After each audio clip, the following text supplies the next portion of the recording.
They say an alpha never kneels. They say a king rules until death takes the crown from his cold hands.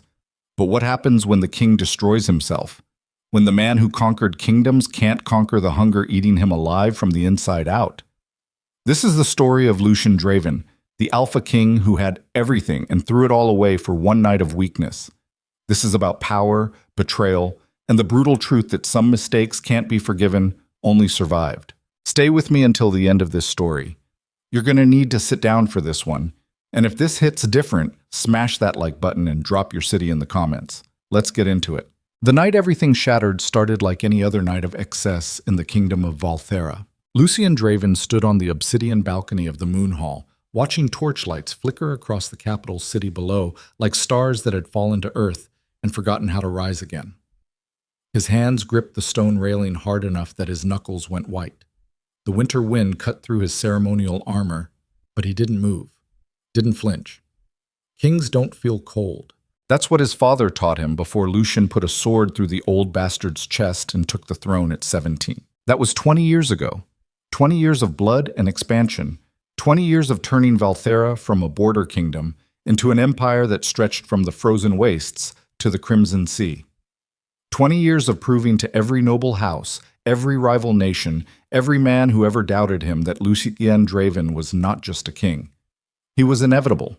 Behind him, music swelled through the Moon Hall, where 300 nobles celebrated the anniversary of the Southern Accord, the treaty that brought the Arden family and their military supply routes under Valtherra's control. 7 years of unprecedented power, 7 years of peace bought with steel and strategy, 7 years of marriage to Selene Valtherra. Lucien's jaw tightened at the thought of his queen. She was inside the hall right now, moving through the crowd like moonlight through dark water. Selene had that effect on people. When she entered a room, conversations paused. Not because she demanded attention, because people wanted to give it to her. She wore her authority like silk instead of armor, and somehow that made her more dangerous than any general in his war council. Beautiful, brilliant, untouchable. That last part was the problem. Lucien hadn't touched his wife in 3 months. Not because he didn't want to, but because somewhere in the endless cycle of conquest and control, they'd stopped being husband and wife and started being political partners, strategic assets, two powerful pieces on the same game board, moving in parallel lines that never quite intersected anymore. He told himself it didn't matter. He told himself marriage was about empire, not emotion. He told himself a lot of lies in those days. Movement caught his eye below the balcony. Lady Evelise Arden emerged from the garden path, her red gown a slash of color against the gray stone. She moved like a predator, all controlled grace and calculated confidence. The daughter of the Southern War Alliance, 26 years old, ambitious as hell and twice as dangerous. She looked up and their eyes met. Lucien should have looked away. Instead, he watched her smile, slow and deliberate, before disappearing into the Moon Hall's eastern entrance. His pulse kicked up, and he hated himself for it. "This is how empires fall," a voice whispered in the back of his mind. Not through invasion, through distraction. He ignored it. Inside the Moon Hall, the celebration had reached that dangerous point where wine loosened tongues and old grudges surfaced beneath polite conversation. Lucien moved through the crowd, accepting congratulations and deflecting political maneuvering with the practiced ease of a man who'd spent his entire life reading power dynamics, like other people read street signs. Duke Heron cornered him near the fountain, already drunk enough to be honest and stupid enough to think that was clever. "Your Majesty," the Duke slurred, swaying slightly, 7 years of the Southern Accord, 7 years of prosperity. We should all raise a glass to the wisdom of strategic marriages. The words carried just enough edge to be an insult wrapped in courtesy. Lucien smiled without warmth. "Strategic marriages work best when both parties remember the strategy, Duke. Perhaps you should focus on your own house before commenting on mine." Heron's face went red, but before he could respond, Selene appeared at Lucien's side like she'd materialized from shadow itself. "Duke Heron," she said smoothly, her voice carrying that particular tone that could freeze blood in veins. "My husband is too diplomatic to say this directly, so allow me.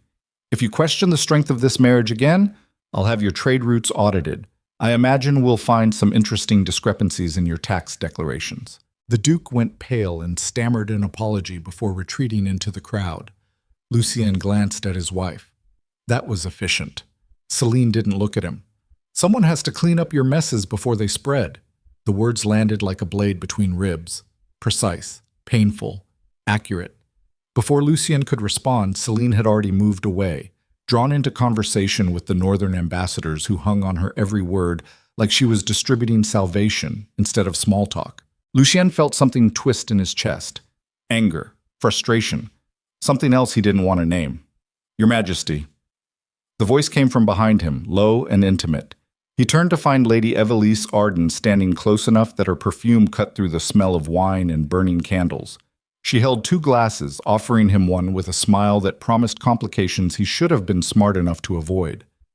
You looked like you needed this, she said. Lucien took the glass. What I need is about 6 hours of sleep in a week without diplomatic functions. Evelise laughed, the sound genuine and unguarded. Gods, you're actually human under all that armor. I was starting to wonder. He should have walked away right then. Instead, he said, Don't spread rumors. It'll ruin my reputation. They fell into easy conversation, the kind that happens when 2 ambitious people recognize similar hunger in each other. Evelise talked about Southern politics with the sharp insight of someone who'd grown up watching power games from the inside. She asked questions that demonstrated she actually understood military logistics, instead of just pretending to care about whatever kept the men in her life occupied. She was interesting. That was the dangerous part. Lucien had spent 7 years surrounded by people who either feared him or wanted something from him. Evelise seemed to want neither. She talked to him like he was just a person instead of a king, and that novelty felt like water in a desert he hadn't realized he was dying in. The conversation shifted when she leaned closer and said quietly, Can I be honest with you? That depends on whether I want to hear it. Evelise met his eyes directly. Everyone here pretends you and the Queen are the perfect partnership. But I've been watching you both all night. You move around each other like dancers who've memorized the steps but forgotten why they started dancing in the first place. Lucien's expression went cold. You're commenting on my marriage now? I'm commenting on loneliness, she corrected. There's a difference between having someone beside you and having someone with you. You look like a man standing next to his throne instead of sitting on it. The words cut too close to truths Lucien had been avoiding for months. He should have ended the conversation. Instead, he finished his drink and said, The Eastern Gallery is quieter, better for conversations that shouldn't be overheard. Evelise's smile turned knowing. Lead the way, Your Majesty. They walked through the Moon Hall's eastern corridor, past guards who looked straight ahead and saw nothing because that's what royal guards were trained to do. The Eastern Gallery overlooked the palace gardens, moonlight streaming through floor-to-ceiling windows that turned the marble floors into pools of silver light. Lucien told himself this was nothing, just 2 people talking away from the noise. Evelise stood at the window, her reflection ghostly in the glass. You ever wonder what it would be like to stop performing, to just exist without everyone watching every move you make? Every single day, Lucien admitted, and the honesty surprised him. She turned to face him. Your wife is brilliant. Everyone knows that, but brilliance and connection aren't the same thing. You can admire someone and still feel alone beside them. Lucien's throat went tight. You don't know what you're talking about, don't I? Evelise stepped closer. I grew up in a political family too. I know what it's like to be a symbol instead of a person, to have everyone treat you like you're made of marble instead of flesh and blood, to want so badly for someone to see you as human that you start forgetting what that even means. She was close enough now that he could feel the heat coming off her skin. This is dangerous, he said quietly. I know. We shouldn't. I know. Evelise reached up and touched his face, her fingers tracing the scar along his jaw that he'd earned in the border wars before most people in the Moon Hall had finished their education. When was the last time someone touched you like you matter? She whispered. Not like you're a king, like you're a man who deserves to be wanted instead of needed. Lucien's control cracked. He kissed her like a drowning man grabbing for air, all desperation and need, and the kind of hunger that doesn't think about consequences because thinking hurts too much. Her hands tangled in his hair and he backed her against the window, the cold glass a shock against his palms as he braced himself on either side of her. This is wrong, his mind screamed. This feels right, his body answered. Evelise broke the kiss first, breathing hard, her eyes dark with want and satisfaction. "Tell me to leave, and I'll go. Tell me this was a mistake and we'll pretend it never happened." Lucien should have said yes. Instead, he said nothing and kissed her again. They didn't hear the door open, didn't hear the sharp intake of breath, didn't notice anything except each other until a voice cut through the haze like a blade through flesh. "Lucien." He froze, turned. Selene stood in the doorway, her silver gown catching moonlight like armor made of starlight. Her face showed nothing. No anger, no tears. Just the kind of empty expression that comes when something inside a person breaks so completely that feeling stops being an option. Behind her, 3 royal guards stared straight ahead, seeing nothing, saying nothing, because that's what royal guards do when the world collapses. "Selene," Lucien started, his voice rough. His wife held up one hand, stopping him. She walked forward slowly, each step deliberate and controlled. When she reached them, she looked at Evelise first, studying her like an interesting problem that needed solving. "Lady Arden," Selene said quietly, "you should return to the celebration. I'm sure your father is looking for you." Evelise had the grace to look uncomfortable but not ashamed. "Your Majesty, Now," Selene interrupted, and the word carried enough ice to freeze blood. Evelise left quickly, her footsteps echoing down the marble corridor like retreating drumbeats.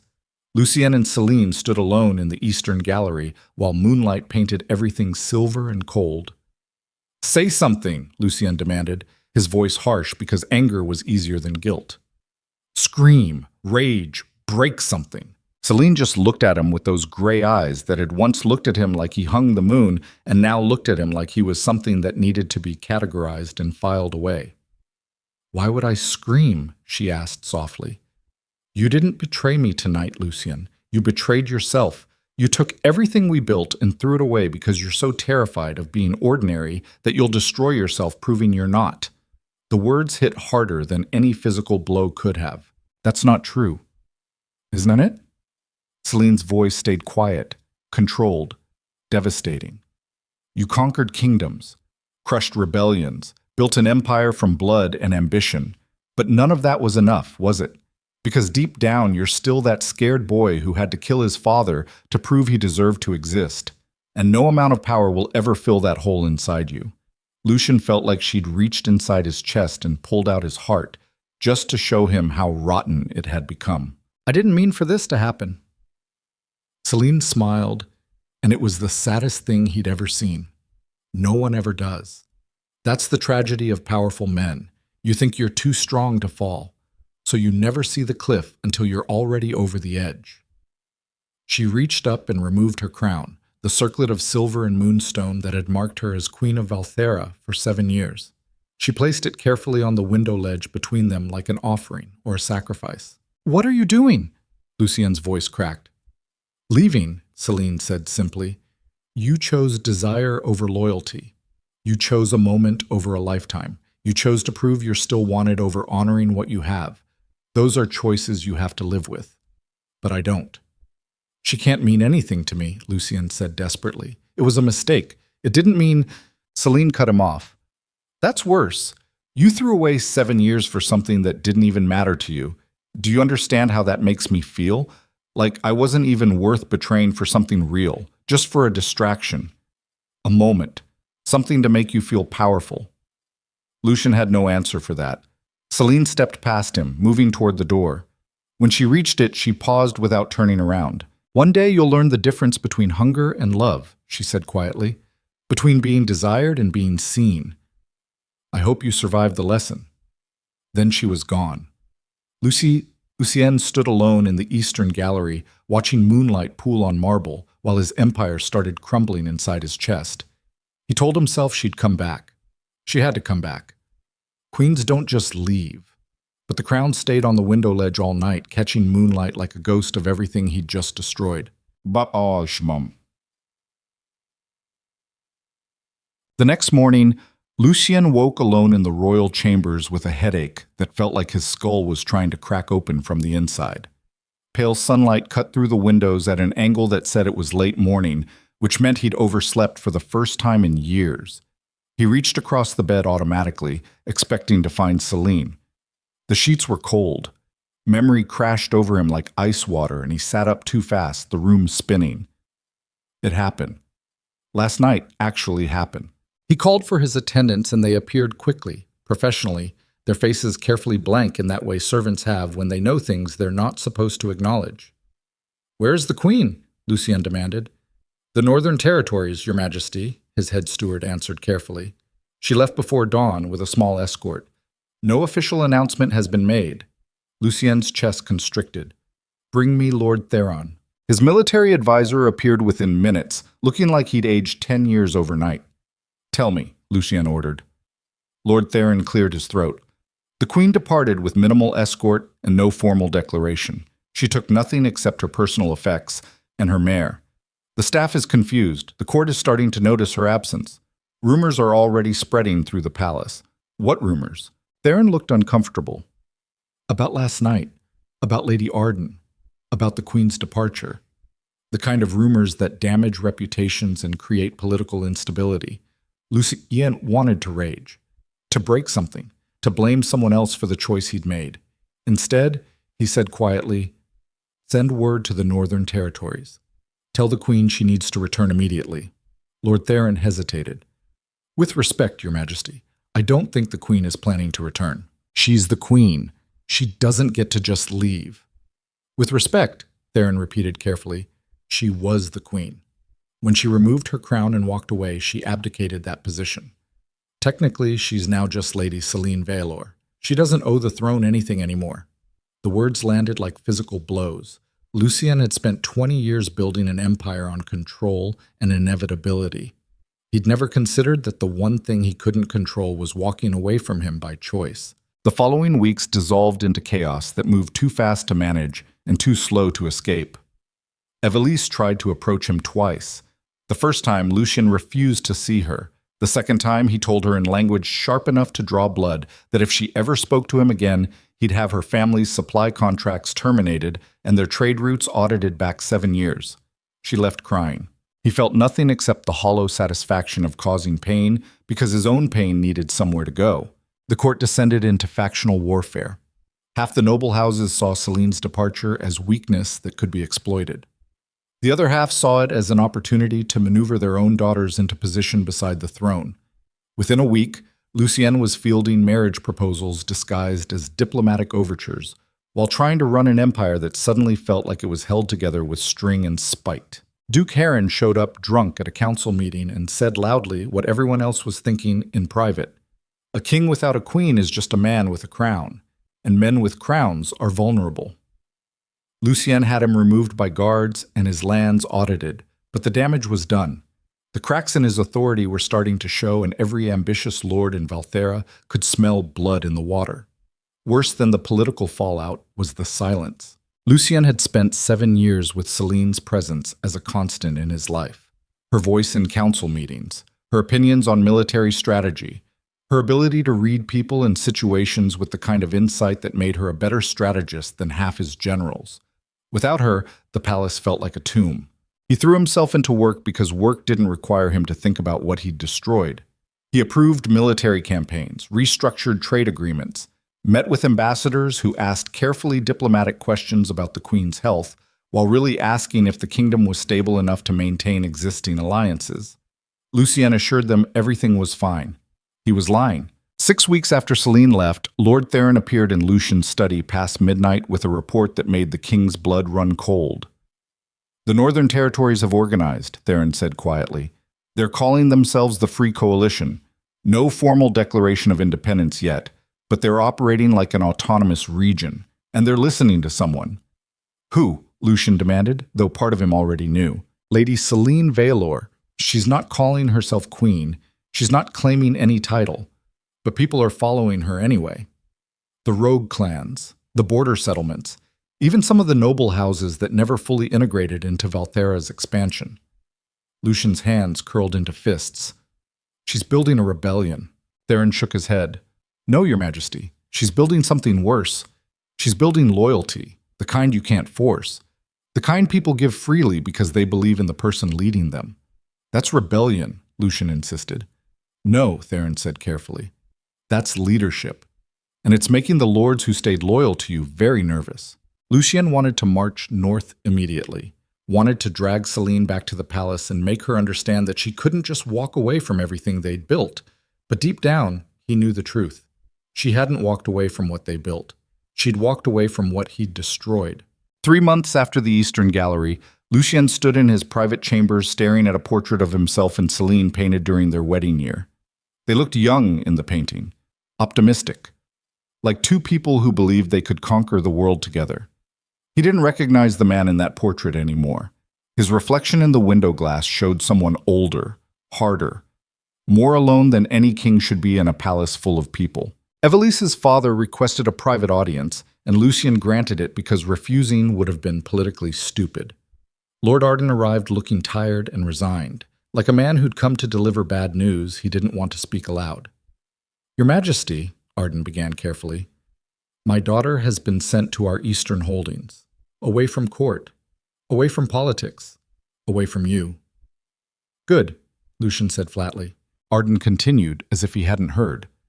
"I need you to understand something. My family controls half the military supply routes in this empire.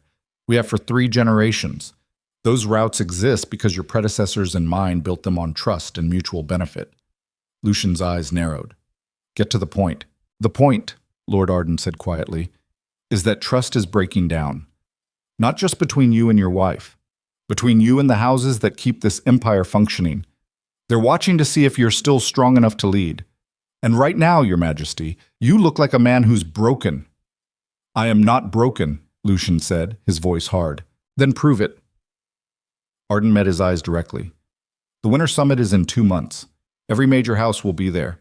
The Northern Coalition will send representatives. Maybe even Lady Selene herself. You need to show them you're still the Alpha King, still the man who built this empire. Because if they see weakness, they'll tear you apart." After Arden left, Lucien stood alone in his chambers, feeling something he hadn't felt since he was 17 years old, watching his father die. Fear, not of enemies, of himself, of what he'd become, of the possibility that everything he'd built was about to collapse because he'd been too weak to control his own hunger. The Winter Summit arrived with snow and political tension thick enough to choke on. The great cathedral had been chosen as neutral ground, its ancient stone walls older than any kingdom represented inside.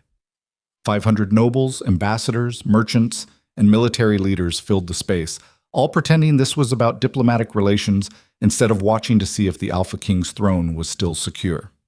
Lucien arrived early, wearing formal armor that felt more like a costume than protection. He took his position at the head table and waited. The cathedral doors opened, and Selene walked in. Lucien's breath stopped in his chest. She looked nothing like the woman who'd left the palace 3 months ago. That woman had been elegant and controlled and quietly powerful. This woman was something else entirely. She wore northern gray trimmed in silver, her hair longer than he remembered, her face showing the kind of confidence that comes from surviving something that should have destroyed you. She was surrounded by northern leaders who moved around her like an honor guard, but there was nothing forced about it. They weren't protecting her.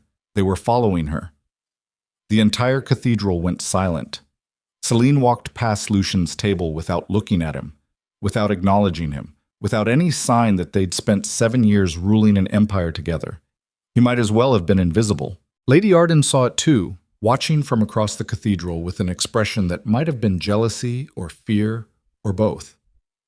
The summit proceeded with the kind of tense diplomacy that happens when everyone in the room knows that violence is one wrong word away. Trade negotiations, border disputes, military alliances. Selene spoke 3 times during the formal sessions. Each time the room went quiet to listen.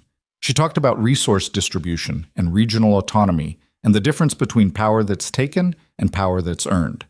She didn't mention Lucien once. That hurt worse than anything she could have said directly. During the evening reception, Duke Heron approached Lucien with wine-fueled boldness and no survival instinct.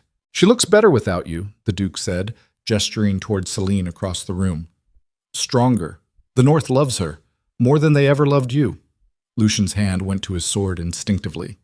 Lord Theron appeared between them quickly, steering the drunk Duke away while murmuring apologies. "Your Majesty, perhaps some air." Lucien found himself in the cathedral garden, snow falling through skeletal tree branches while cold bit through his formal armor. He should have gone back inside, should have maintained appearances, should have done anything except stand alone in the dark, feeling like his empire was dissolving around him. Footsteps crunched in snow behind him. He turned expecting Theron or another advisor. Instead, he found Selene. They stared at each other across 10 feet of snow-covered ground that might as well have been an ocean. "You hate me," Lucien said finally, his voice rough. Selene looked at the snow falling around ancient statues. "No. I hated myself for believing loyalty could survive inside a man terrified of feeling ordinary." The words cut deeper than accusations would have, deeper than anger, because they were true. "I didn't mean to hurt you," Lucien tried. Selene finally looked at him, and her eyes held something worse than hatred. They held pity. "That's the tragedy, isn't it? You destroyed us and you didn't even mean to. It was just hunger, just ego, just the desperate need to prove you're still wanted, and that made it meaningless. You threw away 7 years for nothing." "It wasn't nothing," Lucien said desperately. "Then what was it?" He had no answer. Selene stepped closer and Lucien's heart kicked against his ribs, like it was trying to escape his chest. She reached up, and for one horrible, hopeful second he thought she was going to touch him. Instead, she said quietly, "I spent 7 years loving a man who spent those same years proving he didn't need anyone, who confused control with connection and conquest with intimacy. You wanted an empire, but you never wanted a partner. You wanted someone to witness your greatness, not someone to share your humanity. That's not fair." "No," Selene agreed, "but it's true. And the saddest part is you don't even see it. You think you lost me because of one mistake. But Lucien, you lost me years ago. The affair was just the moment I finally admitted it."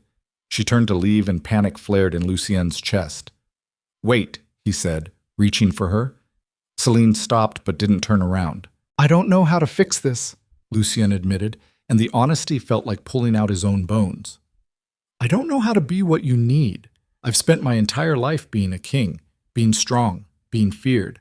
I don't know how to be anything else." "Then learn," Selene said simply, "or don't. But stop expecting me to teach you how to be human. That's not my job anymore." She walked back toward the cathedral, her footsteps disappearing into falling snow. Lucien stood alone in the garden, feeling something crack inside his chest. Not his heart. Something deeper. The foundation he'd built his entire identity on. He'd spent 20 years proving he was powerful enough to control everything. And in doing so, he'd lost the one person who'd loved him before the crown taught him to confuse strength with isolation. Inside the cathedral, the summit continued, but outside in the snow, the Alpha King finally understood what his wife had been trying to tell him for years. Some things can't be conquered, some things can only be earned, and he'd just lost his chance to learn the difference. Come. 2 weeks after the summit, Lucien received word that changed everything. Lord Arden had been found dead in his study, throat cut, papers scattered like autumn leaves. The official report called it suicide, but the whispers said something else, said it was assassination, said the Southern Alliance was fracturing, said Lady Evelise Arden had vanished from the Eastern holdings and no one knew where she'd gone. Lucien called an emergency war council. Lord Theron arrived looking grim. "This wasn't suicide, Your Majesty. This was a message. Someone's making a move." "Who?" Lucien demanded. Theron laid maps across the table. The southern supply routes, the northern territories, the eastern trade lines. Someone's been quietly consolidating power while we've been distracted by internal politics. And whoever they are, they just eliminated the head of the largest military supply network in the empire. Lucien studied the maps, his strategic mind cutting through grief and guilt to see the pattern emerging. "The southern routes are controlled by the Arden family," Theron finished. "And with Lord Arden dead and Lady Evelise missing, control defaults to the next in line. Who is?" Theron's expression went dark. "Lady Evelise herself. If she can prove her father's death wasn't suicide, if she can claim rightful inheritance, if she can consolidate the southern houses behind her." Lucien's blood went cold. "She's making a play for the throne." "Not just the throne," Theron corrected. "The empire. And she's been planning this for months, maybe longer." The pieces clicked into place with devastating clarity. Evelise hadn't pursued him because she wanted him. She'd pursued him because she wanted his throne. The affair hadn't been about desire.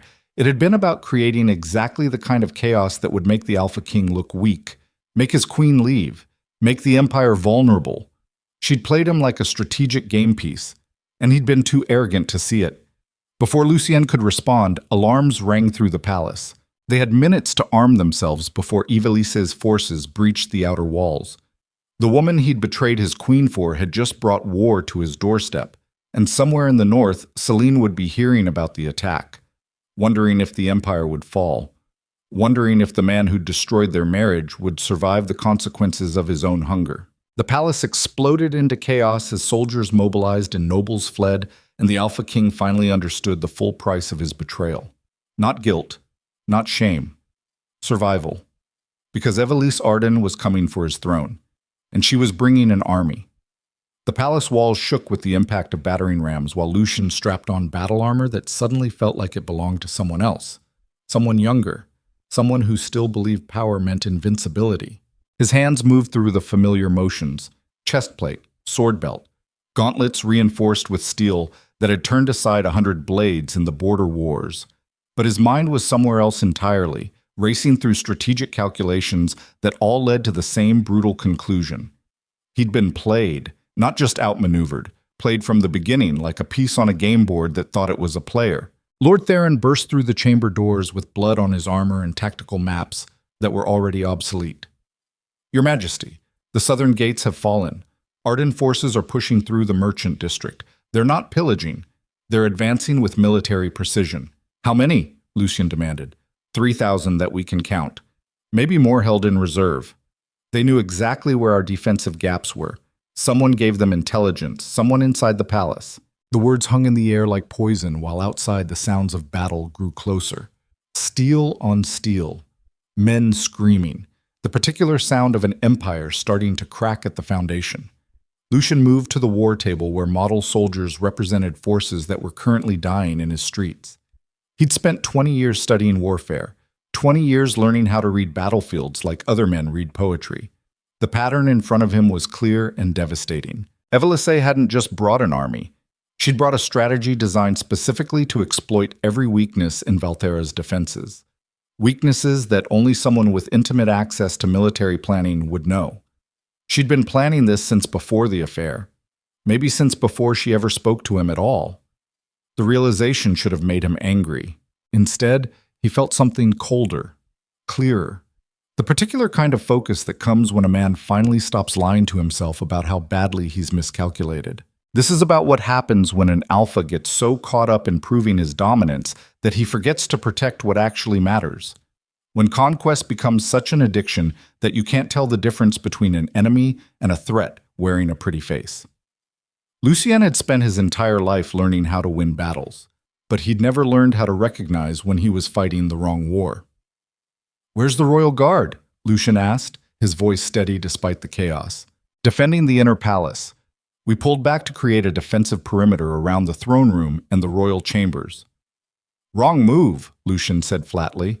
"Ivalice doesn't want the throne room. She wants the armory and the war council chambers. She wants the maps and supply ledgers and strategic information that would let her control the entire empire, even if she never sits on the throne." Theron went pale. "Gods, you're right. If she gets those records, then she controls every supply line, every military position, every strategic asset in Valtherra. She could sell that information to our enemies or use it to systematically dismantle everything we've built." Lucien grabbed his sword and headed for the door. "Your Majesty, where are you going?" Theron called after him.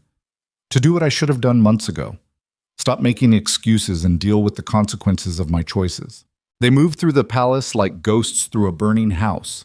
Smoke drifted through corridors lined with portraits of dead kings who'd probably made similar mistakes. The sounds of fighting echoed off marble walls that had stood for 300 years and might not see morning. Lucien's mind worked through probability and strategy with the cold precision of a man who'd learned warfare from a father who believed mercy was weakness. Ivalice had 3,000 soldiers, but she couldn't hold the entire palace with that force.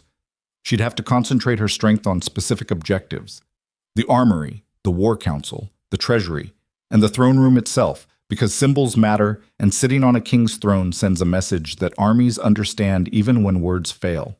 They found the first bodies in the Hall of Ancestors, royal guards who died defending a corridor that led nowhere strategically important. Wasted deaths.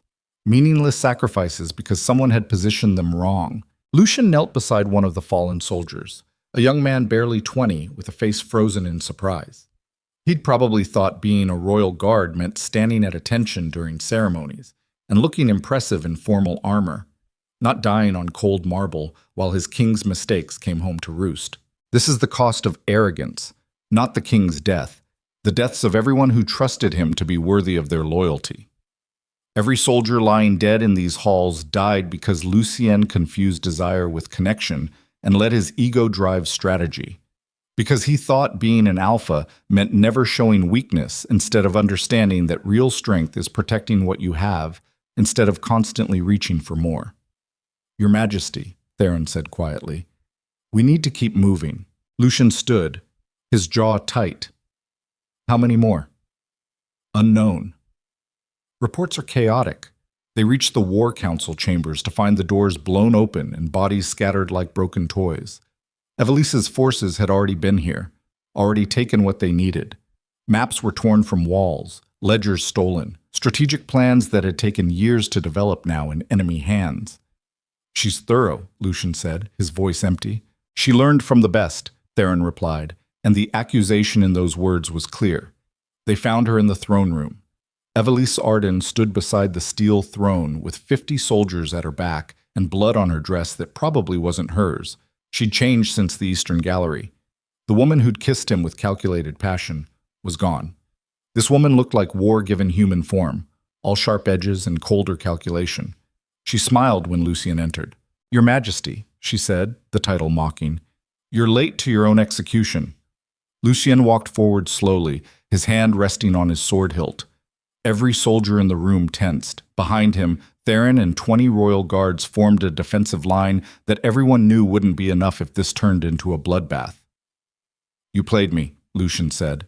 Evelise laughed, the sound harsh. I played you? No, Lucien, you played yourself. I just provided the opportunity. All I had to do was show up looking interested, and you threw away 7 years of marriage for a few hours of attention. That's not manipulation. That's just sad. The words hit like physical blows because they were true. This was never about me, Lucien said. It was about the throne. Obviously. Evelise gestured around the throne room like she was discussing architecture instead of treason. Did you really think a political marriage to a Southern Alliance daughter was about romance? My family has been positioning for this moment since before you killed your father. We just needed you to be weak enough that the noble houses would accept someone else on the throne. And killing your own father? Evelise's expression didn't change. Necessary. He was getting soft, started believing the propaganda about honor and loyalty.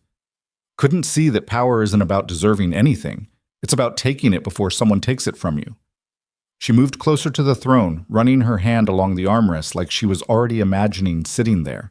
Here's what's going to happen, she continued. You're going to abdicate, publicly. You're going to tell the noble houses that you're unfit to rule because you destroyed your marriage and destabilized the empire through weakness. Then you're going to walk away and hope I'm merciful enough to let you live. Lucien felt 20 pairs of eyes watching him, his soldiers waiting for orders, her soldiers waiting for an excuse to start killing. The entire empire balanced on whatever he said next. And if I refuse, then we fight. Your guards die. You die. And I take the throne anyway. But at least this way, fewer people have to bleed for your ego. Silence filled the throne room like rising water. Lucien thought about Selene. About the moment she'd removed her crown and walked away because she understood something he'd been too arrogant to see. That real power isn't about dominance. It's about knowing when you've already lost and having the strength to accept it with whatever dignity remains. But he also thought about the soldiers who'd died defending his palace, about the people in the merchant districts currently hiding in their homes while armies tore through streets that were supposed to be protected, about every person in Valtherra who trusted him to be strong enough to lead. No, Lucien said quietly. Evelise's smile faded. Excuse me? I said no. You want the throne? Come take it. But I'm not handing you my empire because you managed to seduce me into making one mistake. You want to be queen? Prove you're strong enough to survive the war that comes with it. Her expression went cold. You're choosing death over sense. I'm choosing to stop running from the consequences of my choices. You played me. You planned this. You're probably going to win, but I'll die before I make it easy for you. This is the moment where alphas either break or evolve, where a king stops being a symbol and becomes something more dangerous, something human. Lucien had spent 20 years ruling through fear and control, but standing in that throne room with death probability calculated in his head and no good options left, he finally understood what Selene had been trying to teach him. Strength isn't never falling. It's standing back up after the fall and accepting that you earned every consequence coming for you. Evelise studied him like he was a puzzle she'd miscalculated. Then she drew her sword. So be it, she said. The throne room exploded into violence. Lucien's blade met hers in a clash of steel that sent shocks up his arm. She was good, better than he expected, trained by someone who understood that political daughters needed to be just as dangerous as political sons. Around them, soldiers collided in brutal close-quarters combat. No formations, no strategy. Just men killing each other in a space meant for ceremonies and celebrations.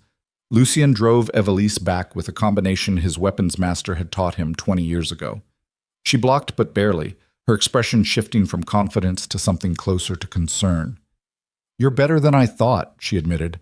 You based your entire strategy on me being weak, Lucien said, pressing the attack. But I didn't become Alpha King by being easy to kill.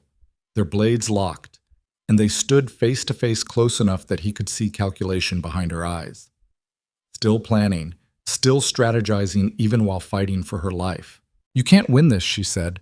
Even if you kill me right now, my forces control half the palace.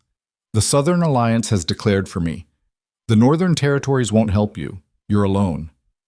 I know, Lucien agreed. Then why fight?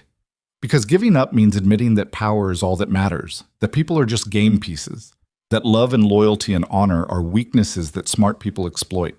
And if that's true, then everything I built was poison from the beginning. He broke the blade lock and drove her back with strikes that came faster and harder than strategic thinking.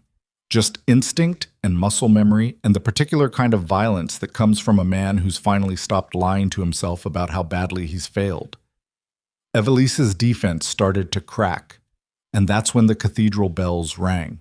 The sound cut through the battle like a knife through flesh. Everyone in the throne room froze because those bells hadn't rung in 7 years.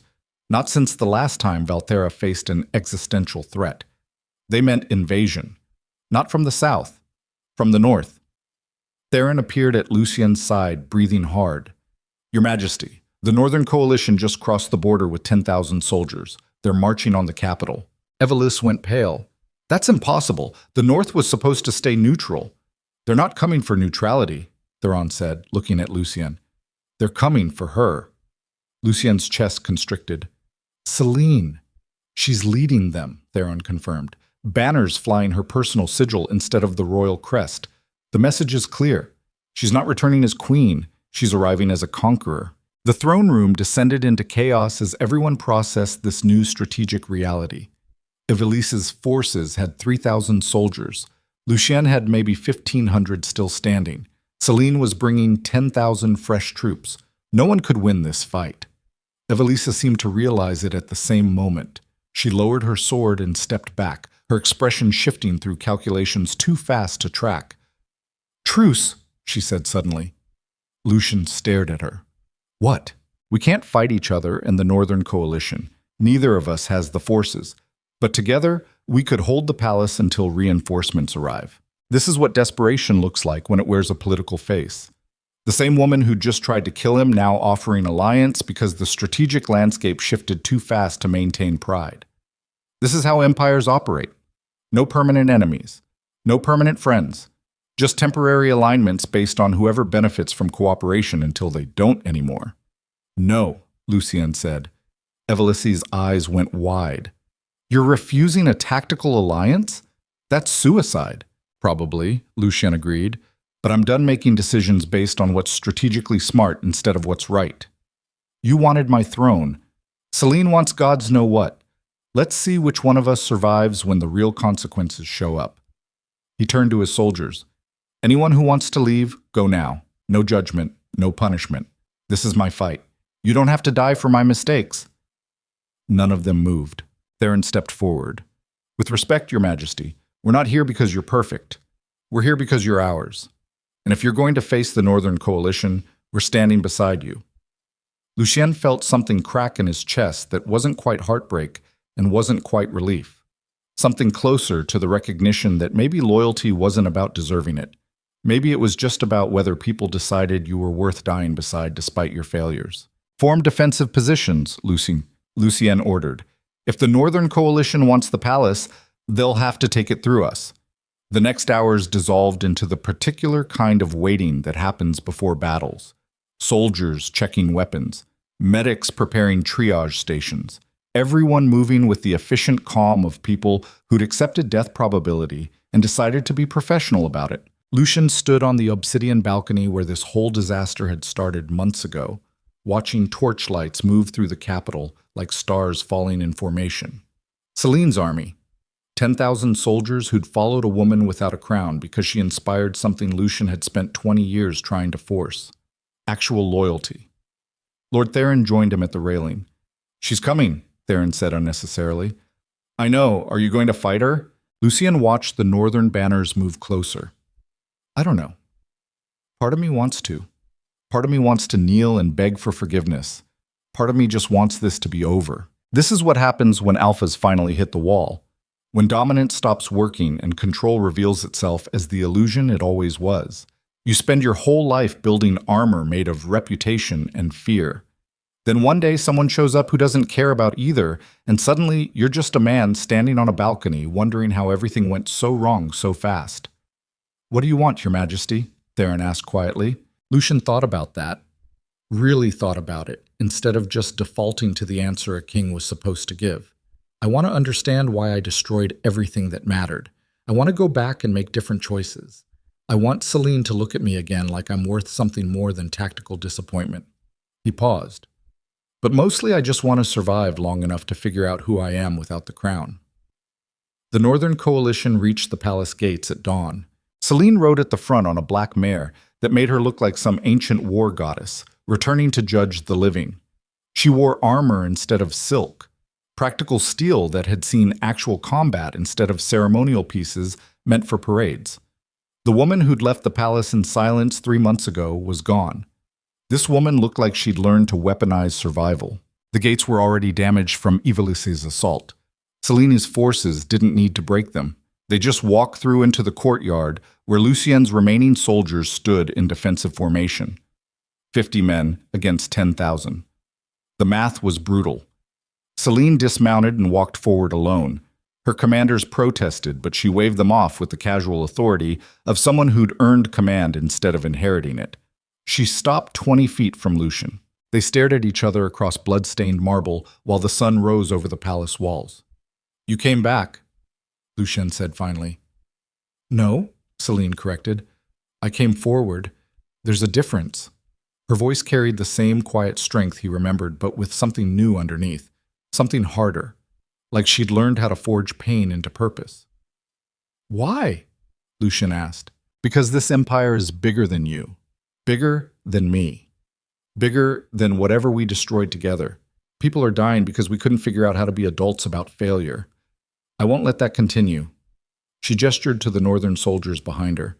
These people didn't follow me because I'm a queen.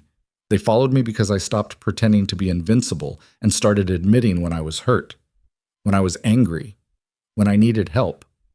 Turns out that's what real leadership looks like. The words landed like accusations because they were. I made mistakes, Lucien said. Selene's expression didn't change. You made choices. Mistakes are accidents. What you did was decide that your ego mattered more than 7 years of partnership. Don't diminish it by calling it a mistake. Behind Lucien, Ivalice emerged from the palace with her remaining forces.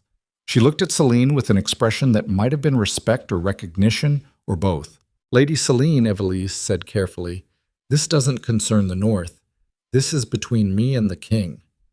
Selene finally looked at her, the woman her husband had betrayed her with, The woman who'd planned rebellion behind seduction.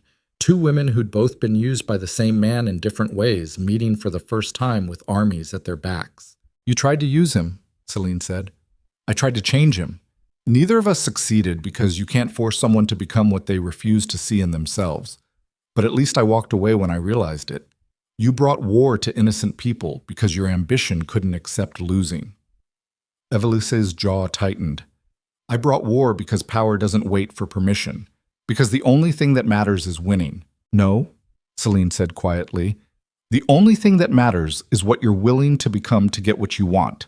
And looking at you right now, I don't think you'll like what's looking back from the mirror 10 years from now. She turned back to Lucien. Here's what's going to happen. You're going to step down from the throne.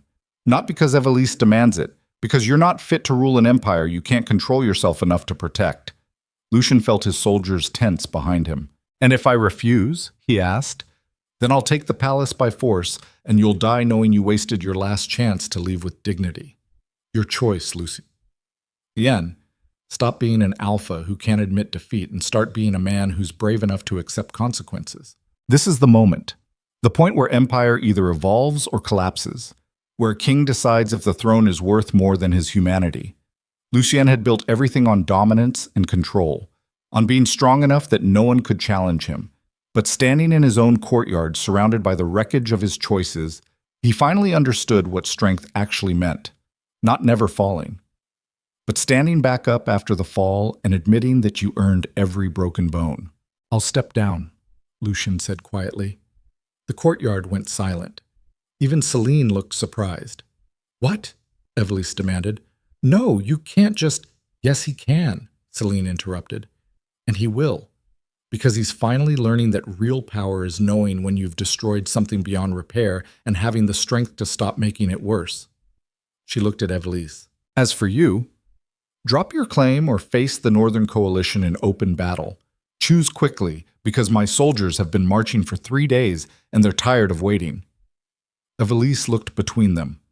Between the king who'd just surrendered and the queen who'd returned with an army. Her face went through a dozen calculations before settling on cold acceptance. I want safe passage south, my family's protection, and a formal pardon for everyone who followed me. Done, Selene said. Leave before noon and don't come back. Evelice stared at Lucien like she was trying to understand how he'd become something she couldn't manipulate anymore. Then she turned and walked away with her soldiers following behind her. Just like that, the rebellion ended.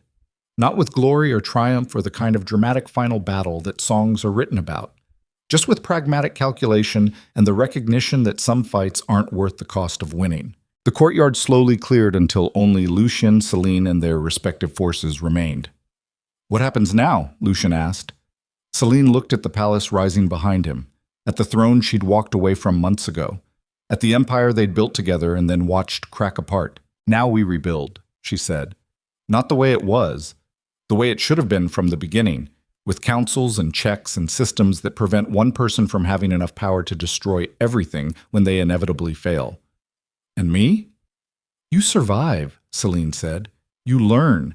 You become someone who understands that alpha doesn't mean dominant. It means responsible, for everyone counting on you to be better than your worst impulses. She stepped closer, and for the first time since the Eastern Gallery, she looked at him without the armor of disappointment. I loved you, Selene said quietly. I loved the man who built this empire from nothing, who fought beside me for 7 years like we were partners instead of political assets. But that man got lost inside the king, and I won't spend the rest of my life trying to find him again. I'm still here, Lucien said desperately. Are you? Selene studied his face like she was memorizing something she'd already decided to forget.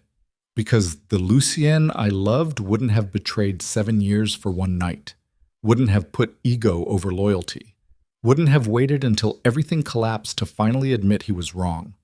She turned toward her soldiers. You can stay in the palace until the transition is complete. After that, I don't care where you go, just not here. This empire deserves better than a king who learned too late that power without wisdom is just violence and a crown. Selene walked away, and Lucien understood with devastating clarity that some things can't be fixed. Some betrayals cut too deep to heal. Some choices echo forward until the person you were becomes unrecognizable from who you've become. He'd been the Alpha King, ruler of Valtherra, conqueror of kingdoms. And in the end, the only thing he truly conquered was his own capacity for self-destruction. Behind him, Lord Theron approached carefully. "Your Majesty." "Don't," Lucien interrupted. "I'm not a majesty anymore. Just a man who destroyed everything and has to figure out how to live with that. What will you do?"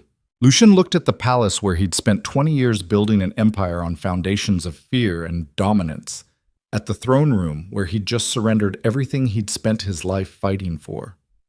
"Learn who I am without the crown," he said. "Figure out if there's anything left underneath all the armor and arrogance. And if there is, maybe become someone who deserves the loyalty I took for granted." The sun rose higher over Valtherra while soldiers dispersed, and the empire started reorganizing itself around new leadership, around a woman who'd learned that strength wasn't about dominance, but about surviving betrayal without becoming cruel. Lucien stood alone in the courtyard, feeling the weight of his crown like a physical burden he couldn't wait to put down. He'd wanted to be invincible. Instead, he'd learned he was just human, and now he had to figure out if being human was enough to survive what came next. Because Evelise Arden was marching south with rage in her eyes and revenge in her heart. Because Selene Valor was about to reshape an empire without the man who'd helped her build it.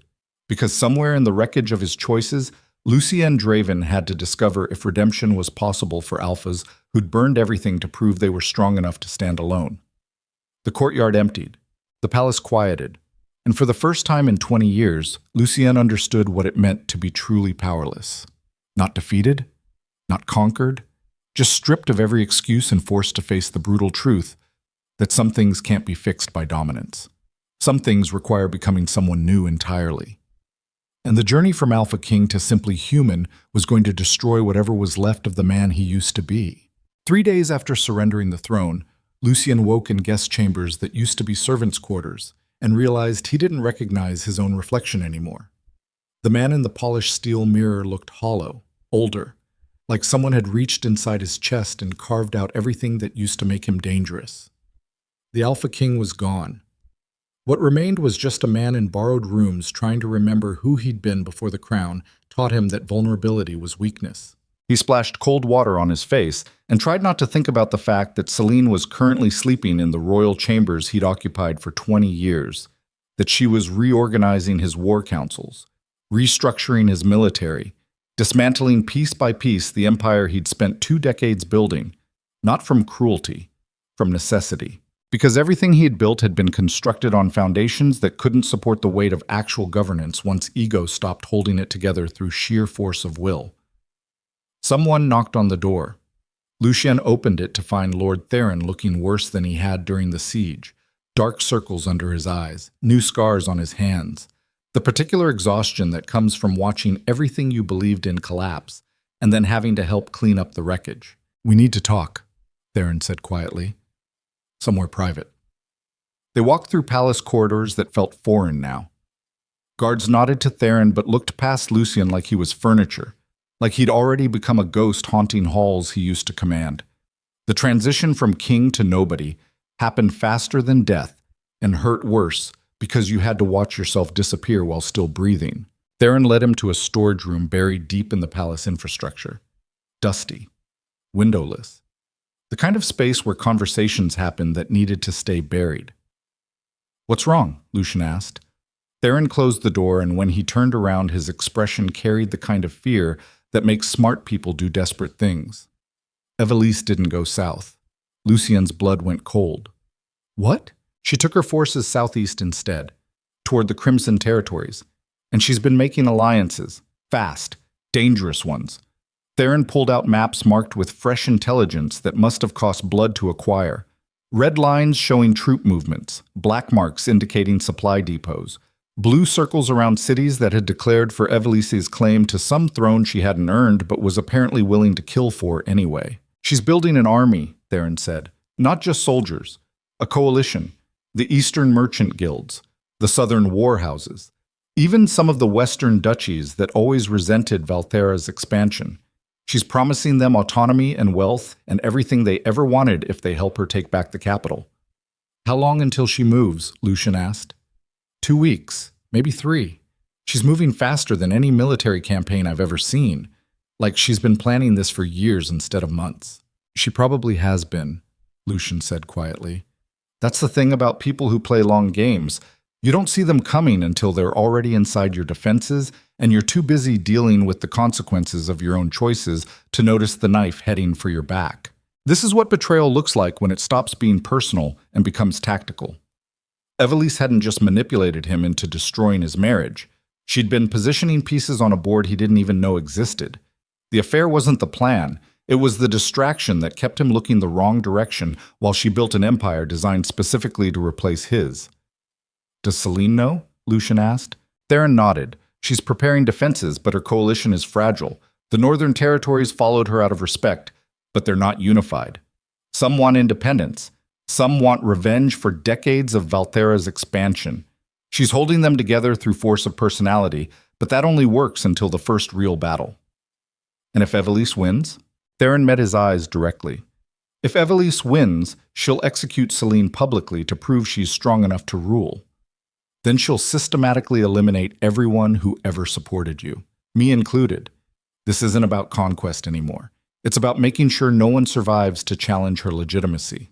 Lucien felt something crack inside his chest, the particular kind of pain that comes when you realize your mistakes didn't just destroy you. They destroyed everyone who ever trusted you to be worthy of their loyalty. What do you need from me? He asked. Theron hesitated. That's the problem. I don't know. You're not king anymore. You have no authority, no troops, no resources. Technically, you're just a man living in guest chambers while the empire you built tears itself apart around you. He paused. But you're also the only person who knows Evelise well enough to predict her strategy. You spent months with her, talked with her. You know how she thinks. The words hung between them like accusations. Lucien wanted to refuse, wanted to say this wasn't his problem anymore, that he'd surrendered the throne and whatever came next was Selene's responsibility to handle. But he thought about the soldiers who'd died defending the palace during Evelise's first attack, about the servants who'd served his family for generations and were now caught between armies, about Selene herself, leading an empire she hadn't asked for because someone had to step up when he'd proven himself too weak to do it. Set up a meeting with Selene, Lucien said. Tell her I have intelligence about Evelise's strategy. Tell her I'll help however she needs. Theron looked relieved. Thank you. Don't thank me yet, Lucien said quietly. Helping might just make things worse. That seems to be my specialty. They found Selene in the War Council chambers surrounded by maps and reports, and northern commanders who looked at Lucien like he was a plague they'd barely survived and definitely didn't want reinfected by. Selene herself looked exhausted. She'd been queen for 3 days, and it showed in the tension around her eyes and the way her shoulders carried weight that wasn't supposed to be hers to bear. She didn't look up when Lucien entered. Lord Theron says you have intelligence, she said, her voice flat. Share it or leave. I don't have time for anything else. Evelise is building a coalition in the southeast, Lucien said. She's moving faster than normal military logistics allow because she's not following standard strategy. She's using merchant networks and supply chains that your scouts won't track because they're commercial infrastructure instead of military. Selene finally looked at him. How do you know? Because it's what I would do if I needed to move an army without alerting enemy intelligence. She learned from me, from watching how I built this empire. She's using my own strategy against us. The room went quiet. One of the northern commanders, a scarred veteran named Garrett, who'd fought in the border wars, spoke up. If she's moving that fast, she'll hit the capital before our defenses are ready. We need more time. We don't have more time, Selene said, so we need better strategy, which means I need to understand how she thinks. And unfortunately, the person best qualified to explain that is standing in this room. She gestured to the maps. Tell me everything. Every conversation, every strategic discussion, every moment that might give us insight into what she's planning. This is the price of expertise earned through failure. Lucien had spent months with Evelise, had talked strategy and politics and the nature of power with someone he'd thought was an ally and turned out to be an enemy wearing a mask he'd been too arrogant to see through. Now those conversations were the only advantage Selene had, and sharing them meant admitting just how thoroughly he'd been played. She's smart, Lucien began. Smarter than me in ways I didn't recognize until too late. She doesn't think like a traditional military commander. She thinks like a merchant. Everything is transaction. Everything is leverage. She'll hit supply lines before troops. She'll buy loyalty from your allies before attacking your walls. She'll make surrender look profitable until resistance seems stupid. How do we counter that? Selene asked. You don't, Lucien said bluntly. Not with traditional warfare. She's already positioned herself to win any straight fight. So you have to change the game, make it about something other than military strength. Like what? Lucien studied the maps showing Evelice's coalition, showing the territories she'd pulled together through promises and manipulation, like exposing what she actually is. She's holding that coalition together by promising everyone what they want. Autonomy to the territories, wealth to the merchants, power to the warhouses. But she can't deliver on all those promises simultaneously. They contradict each other. So you make her contradictions visible. Force her to choose which allies to betray. Then the coalition collapses from internal pressure instead of external force. Commander Garrett looked skeptical. That's a political strategy. We need military solutions. No, Selene said slowly. He's right. We can't outfight her, but we might be able to outmaneuver her. Force her to show her real priorities before she's ready. She looked at Lucien with an expression that wasn't quite trust, but might have been willingness to listen. What do you need? Access to intelligence networks. Permission to make contact with her allies. Time to build pressure before she moves on the capital. Selene was quiet for a long moment. Around them, the northern commanders watched like they were witnessing something that might save them or doom them, and the odds were about equal either way. Fine, Selene said finally. You get 2 weeks, whatever intelligence resources you need. But if this backfires, if you're playing some angle I can't see, I will personally make sure you don't survive the consequences. Clear? Clear, Lucien said. They spent the next 10 days building a strategy that felt more like gambling than warfare. Lucien reached out to merchants in Evelice's coalition and quietly asked questions about supply contracts, about payment schedules, about exactly what they'd been promised in exchange for support. The answers painted a picture that was both brilliant and unsustainable. Evelice had promised the Eastern merchants exclusive trade routes that required betraying the Western duchies she'd also allied with. She'd promised the Southern warhouses control of military resources. She'd simultaneously promised to the merchant guilds. She'd built her coalition by telling everyone they'd get everything they wanted while carefully avoiding the fact that satisfying one group's demands made it impossible to satisfy another's. It was genius, and it was fragile as hell. On the 8th day, Lucien brought his findings to Selene in her private study. She looked worse than she had at the War Council. Running an empire while preparing for war while managing a coalition that barely trusted her was burning her down from the inside out. She listened while Lucien explained the contradictions he'd found. The promises that couldn't coexist. The alliances built on incompatible goals. When he finished, Selene was quiet for a long time. So we exposed the contradictions, she said finally. Make her choose which allies to abandon, turn her coalition against itself. That's the idea. It's cruel, Selene said, looking at him directly. Destroying alliances. Making people fight each other instead of facing enemies honestly. It's the kind of strategy that works but costs something every time you use it. I know, Lucien said. It's also the only option we have. Evelice built something brilliant. The only way to defeat brilliant is to be willing to be ruthless.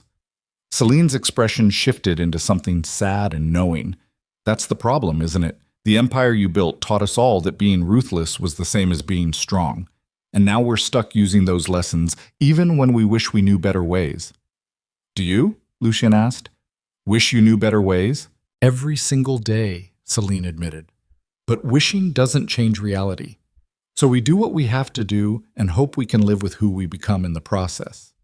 They executed the plan 3 days before Evelice's coalition was scheduled to march. Lucien sent carefully crafted messages to key members of the coalition. Messages that looked like they came from Evelice herself. Messages revealing the contradictory promises. Exposing which allies were getting betrayed to satisfy which other allies. The coalition started fracturing within hours. Merchants pulled their support when they realized the trade routes they'd been promised were already committed elsewhere. Warhouses withdrew troops when they discovered the resources they'd been guaranteed were going to rival families. Territorial lords who'd supported Evelice's claim suddenly found themselves competing with each other for benefits that couldn't be divided without someone losing everything. It was brutal. It was effective, and it worked perfectly until the moment it didn't. On the 13th day, Lord Theron burst into Lucien's chambers with a report that made reality tilt sideways. "We have a problem," Theron said, his face pale. "Evelice knows. She knows we leaked those messages. She knows you're working with Selene. And she's not retreating." "What do you mean?" Lucien demanded. Theron spread intelligence reports across the table. "I mean, she expected this. All of it. The leaked messages, the coalition fracturing. She planned for it. She wanted us to expose those contradictions because while we were busy destroying her first coalition, she was building a second one we didn't know existed."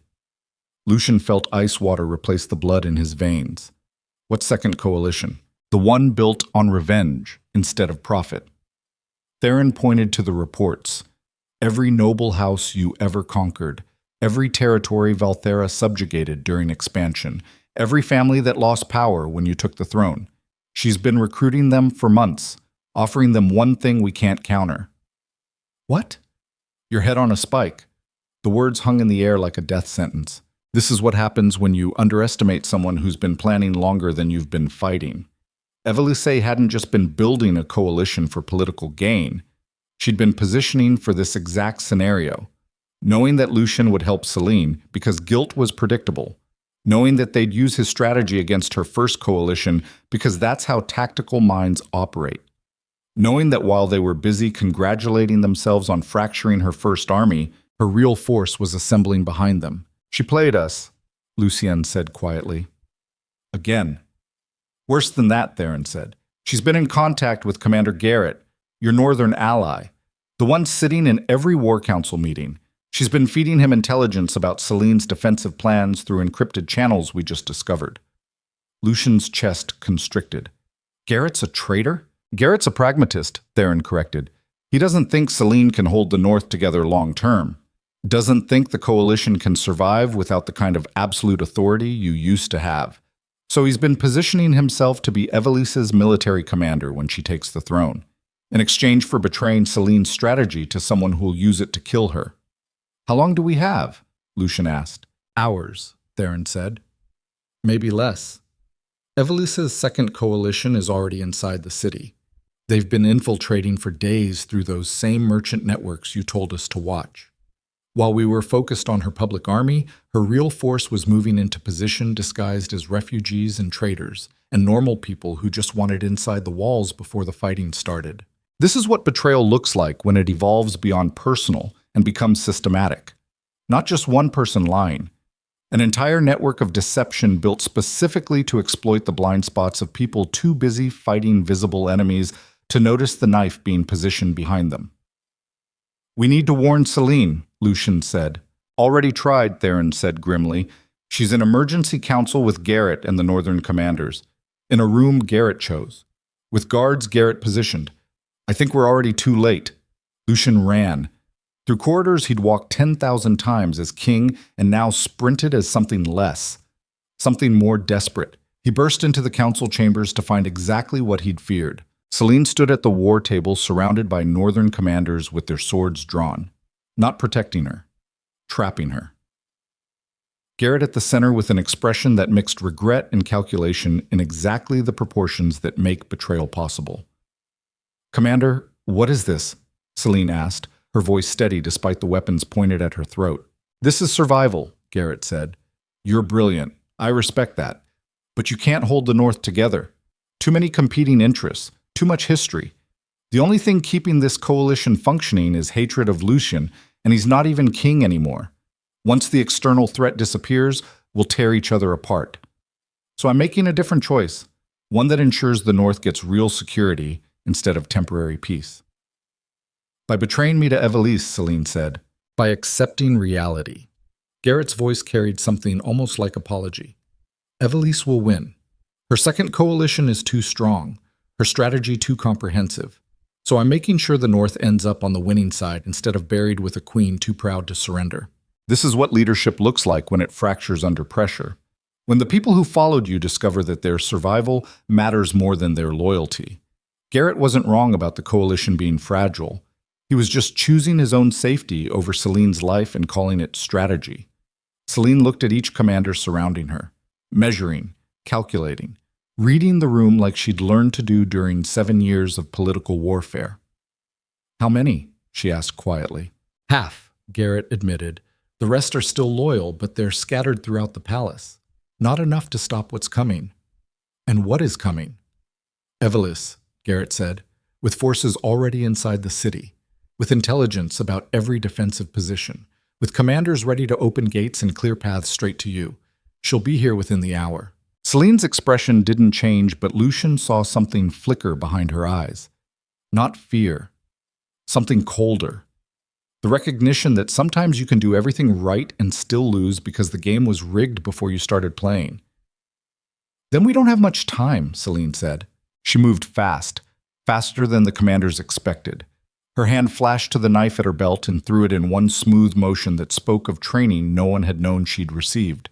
The blade took Garrett in the shoulder and he went down hard. Selene ran. The loyal commanders tried to stop her, but she was already moving through a side door that led to servant corridors most nobles didn't know existed. Lucien caught a glimpse of her disappearing into darkness and understood with brutal clarity that she'd planned for betrayal too. Had expected this moment and prepared escape routes because that's what you do when you're trying to hold together an empire that wants to tear itself apart. Lucien stood in the doorway watching chaos erupt as loyal and traitorous commanders started fighting each other with the kind of viciousness that comes when betrayal stops being theoretical and becomes blades in close quarters. Lord Theron appeared at his side. "We need to go." "Now." "Where?" Lucien demanded. "Wherever Selene went. Because when Evelis arrives and finds the queen missing, she'll tear this palace apart looking for her. And anyone still here becomes target practice." They ran through servant passages that Lucien had forgotten existed. Narrow corridors designed for palace staff to move invisibly while nobles pretended the work happened by magic. Behind them, sounds of fighting echoed through stone. Ahead, darkness and uncertainty. They found Selene in the underground passages that led to the royal crypts. She was breathing hard, blood on her dress from where she'd fought through someone's attempt to stop her. When she saw Lucien, her expression went complicated. "You came," she said. "Of course I came," Lucien said. "Did you think I'd just let you die?" "Honestly?" "Yes." Selene's voice carried something bitter. "You've never been great at putting other people before yourself. I assumed that would still apply when things got dangerous." The words stung because they were earned. Above them, explosions shook the palace foundations. Evelis's forces weren't bothering with subtle infiltration anymore.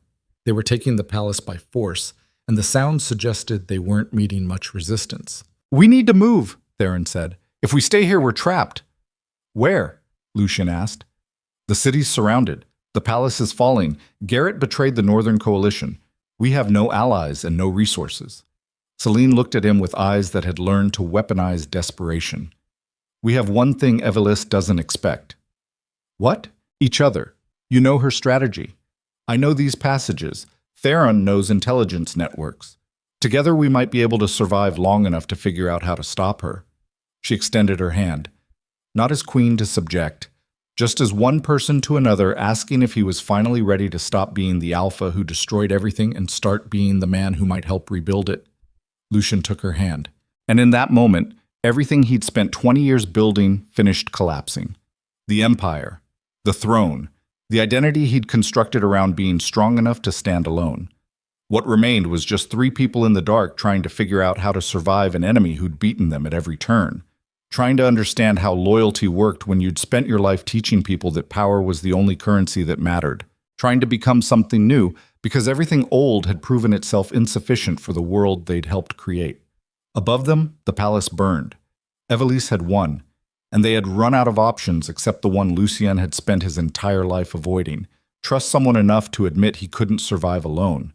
The crypts beneath the palace smelled like centuries of death and the particular kind of cold that comes from stone that never sees sunlight. Lucien's ancestors were buried down here, kings who'd ruled through violence and died the same way. Their bones were probably laughing at him right now. Selene moved through the darkness like she'd memorized these passages in some other life. Her hand stayed on the stone wall, following grooves worn smooth by generations of servants who'd used these tunnels to move between palace sections without being seen by nobles who preferred to pretend they were served by invisible hands. Behind them, the sounds of Evelisa's forces tearing through the palace grew louder, closer, more systematic. She wasn't just conquering anymore. She was hunting. How far do these passages go? Lucien asked, his voice low. All the way to the northern wall, Selene answered without stopping. There's an exit in the old servants' quarter. Been sealed for decades, but the mechanism still works. I had it checked 3 months ago. Why? Theron asked. Because I learned something during my time in the north, Selene said. Real leaders don't just plan for victory. They plan for the moment when everything collapses and survival becomes the only strategy left. She glanced back at Lucien and the look carried weight. I learned that from watching you fail. The word should have stung. Instead, Lucien felt something closer to respect. Selene had spent 7 years beside him learning not just how to rule, but how to recognize the exact moments when rulers made mistakes that cost them everything. She'd been studying him the whole time, not as a partner, as a warning. This is what wisdom looks like when it's built from observing someone else's destruction. You watch them make every wrong choice and you catalog those choices like mapping landmines so you know where not to step when it's your turn to cross the same battlefield. Selene had loved him and learned from him, and somewhere along the way she'd understood that sometimes the best education comes from watching someone brilliant destroy themselves through arrogance. They reached a junction where 3 passages met. Selene stopped and pressed her hand against a specific stone. Something clicked. A section of wall swung inward, revealing a small chamber that looked like it had been prepared recently. Supplies. Weapons. Maps marked with routes out of the capital. You've been planning this, Lucien said. Since the day I left the palace, Selene confirmed. I knew eventually something would break. Knew the Empire was too fragile to survive whatever came next, so I prepared for the moment when running became smarter than fighting. That's not very alpha of you, Theron said, and there was something almost like humor in his voice despite the circumstances. No, Selene agreed. It's not. It's human, and human is what survives when alpha gets you killed. She grabbed supplies and started distributing them. Water, dried food, small blades that could be hidden easily. The practical tools of people who'd accepted that glory was dead and survival was all that remained. Above them, an explosion shook the ceiling hard enough that dust rained down like ash.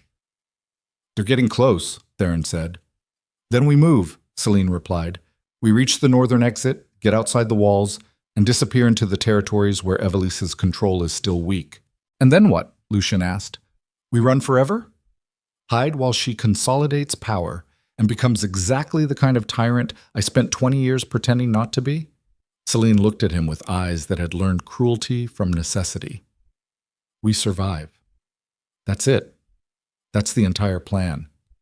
Because dead people don't get to fix their mistakes, and I'm not ready to die for an empire that was broken before I ever tried to repair it. She moved toward the passage leading north, but Lucien didn't follow. What are you doing? Selene demanded. Thinking, Lucien said, about what happens if we run. Evelise becomes queen. She executes everyone who supported us. She rules through fear worse than I ever did because she doesn't even pretend to care about the people she's governing.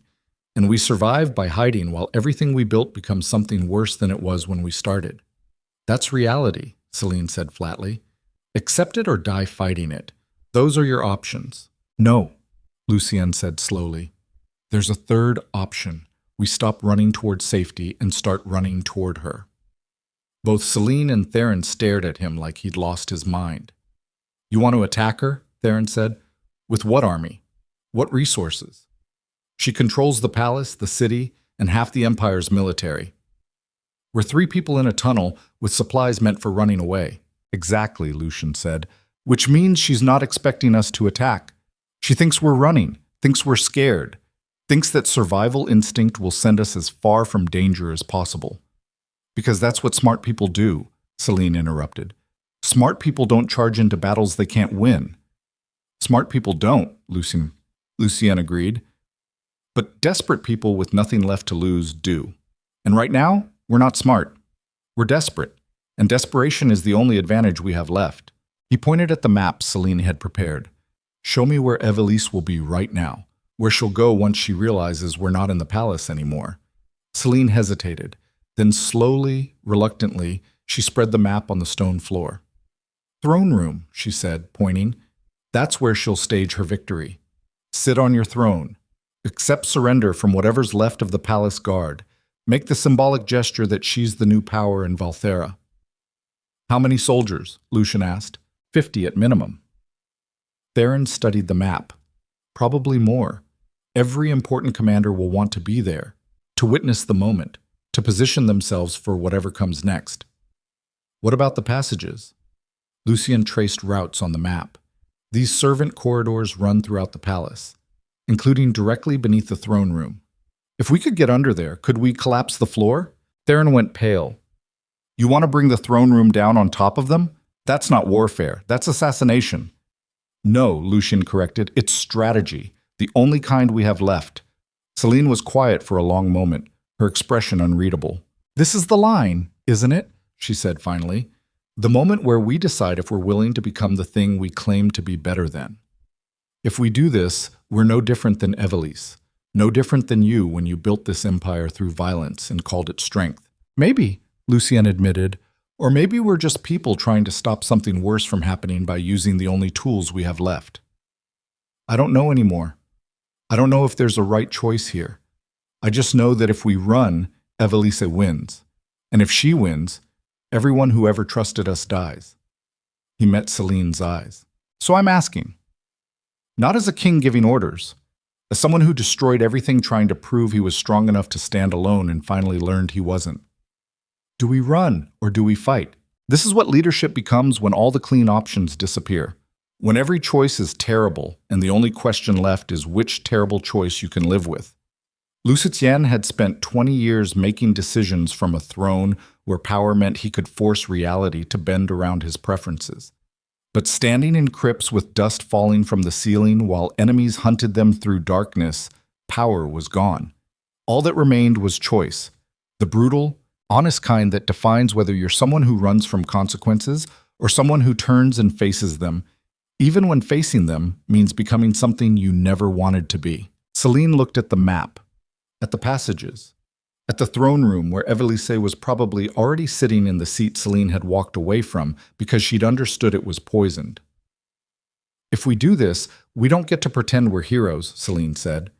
We're just people doing what we have to do to survive, and that will cost us. Maybe not today, but eventually. These kinds of choices always collect their debts. I know, Lucien said. Selene took a breath. Then let's stop her before she becomes the next you. They moved through passages that felt like the Empire's intestines, dark, narrow, designed for servants who were supposed to be invisible and now provided the only route to someone who'd built her conquest on being seen. Theron mapped their route as they moved, his military mind calculating distances and structural weak points. The throne room sits above the old foundation chambers, stone pillars supporting marble floors. If we could compromise 3 pillars simultaneously, the entire section would collapse. What would we use? Selene asked. We don't have explosives. We don't have tools that could damage stone that thick. We have fire, Lucien said, and we have support beams that haven't been maintained in decades because everyone assumed the foundation was permanent. Set enough heat against old wood, and it doesn't matter how strong the stone is. Once the supporting structure fails, weight does the rest. You want to burn the palace foundations, Theron said slowly. Burn our own empire to stop someone from stealing it. Yes, Lucien confirmed, because empires that need burning are empires that shouldn't exist. They reached the foundation chambers to find exactly what Lucien remembered from inspections he'd stopped doing years ago because kings don't crawl through basements checking infrastructure.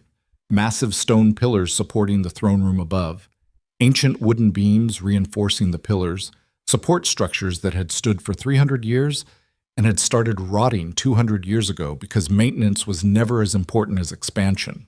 This is the foundation that all tyrants build on. The assumption that what they create will last forever because they were strong enough to force it into existence. But nothing built on dominance survives indefinitely. Eventually, neglect and entropy catch up. Eventually, the rot hidden in the foundations becomes visible. And when that happens, Everything collapses faster than anyone expects because the whole structure was always more fragile than it appeared. We'll need oil, Theron said, examining the beams. Something that burns hot and fast. And we'll need time to spread it properly through the support network. How much time? Selene asked. 30 minutes, Theron estimated. Maybe 40. We'd need to work carefully to avoid alerting anyone above us. Lucien thought about Evelise, sitting in the throne room right now, accepting surrender, making demands. Probably already planning executions and public demonstrations of power because that's what new rulers do when they've won through betrayal instead of loyalty. She thinks she's won, Lucien said quietly. She thinks the hard part is over. That's her weakness. Victory makes people careless, makes them stop watching for threats because they can't imagine anything being dangerous enough to matter anymore. You sound like you're speaking from experience, Selene said. I am, Lucien admitted.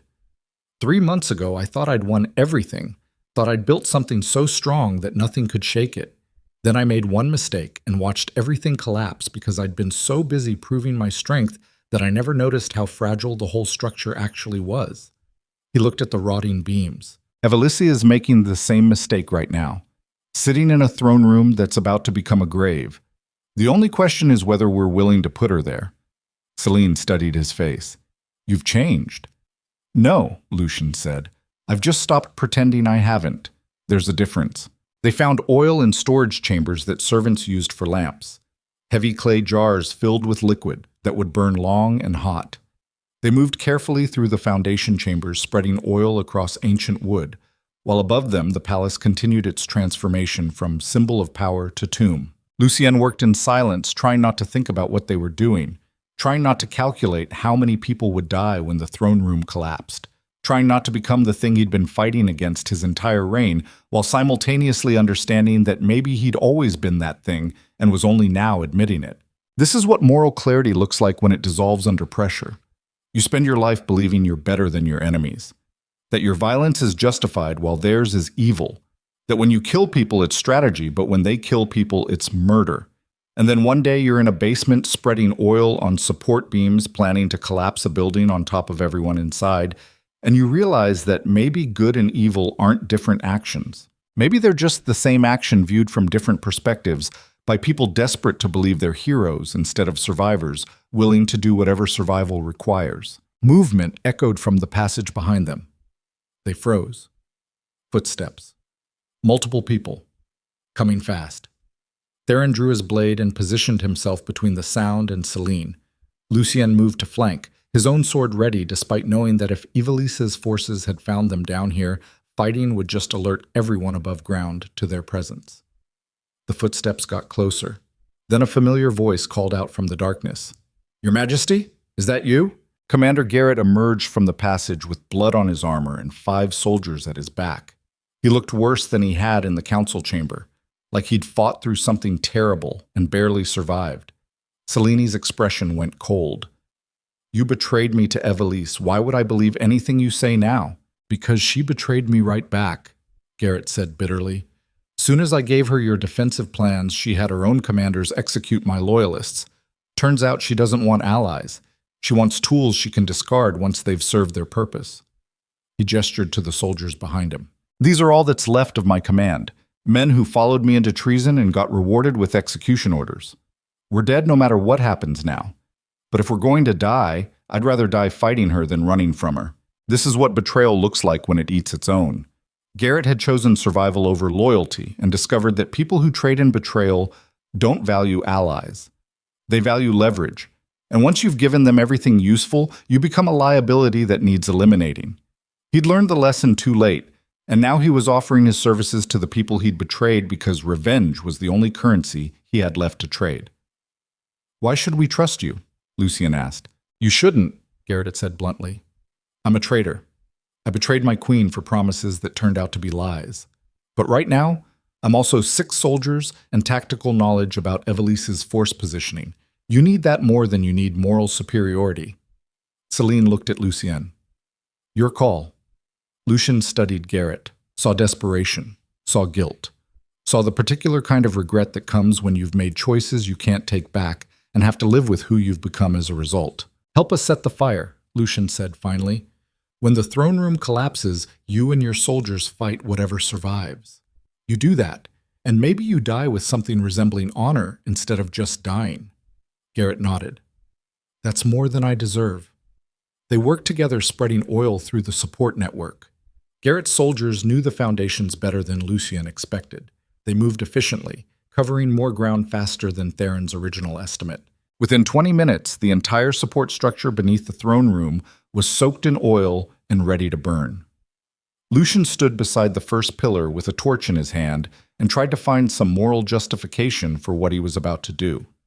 Some way to frame this that made him different than every tyrant who'd ever burned their enemies and called it justice. He couldn't find one. This is just what people do when survival requires it. We kill.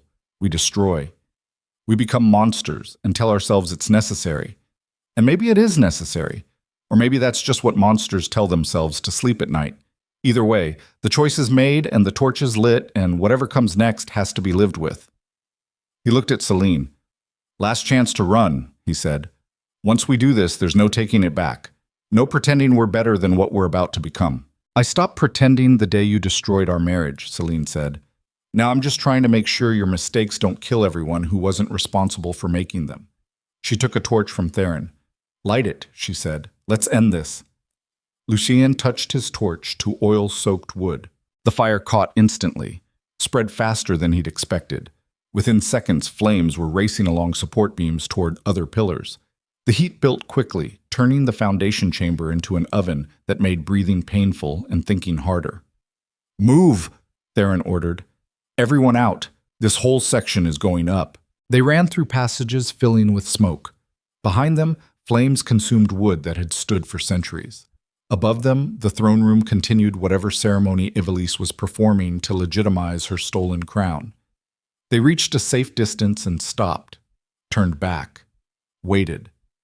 The sound started as a crack, low, deep. The kind of noise stone makes when it realizes it's about to break under weight it was never meant to carry. Then the throne room collapsed. The noise was tremendous, stone and marble and 300 years of imperial history crashing down into the foundation chambers in a chaos of destruction that felt both final and inevitable. Dust exploded through passages. The ground shook hard enough that Lucien had to brace against the wall to stay standing. Somewhere above them, people were screaming, dying, buried under rubble that had been a symbol of power moments before and was now just debris. Lucien waited for guilt, felt nothing except the hollow satisfaction of survival. This is what war does to the people who fight it. Strips away the comfortable lies about honor and glory and noble purpose until all that remains is the brutal recognition that violence is just violence.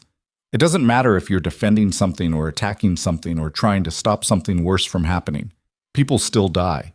Buildings still burn. And you still have to live with being the person who made that choice.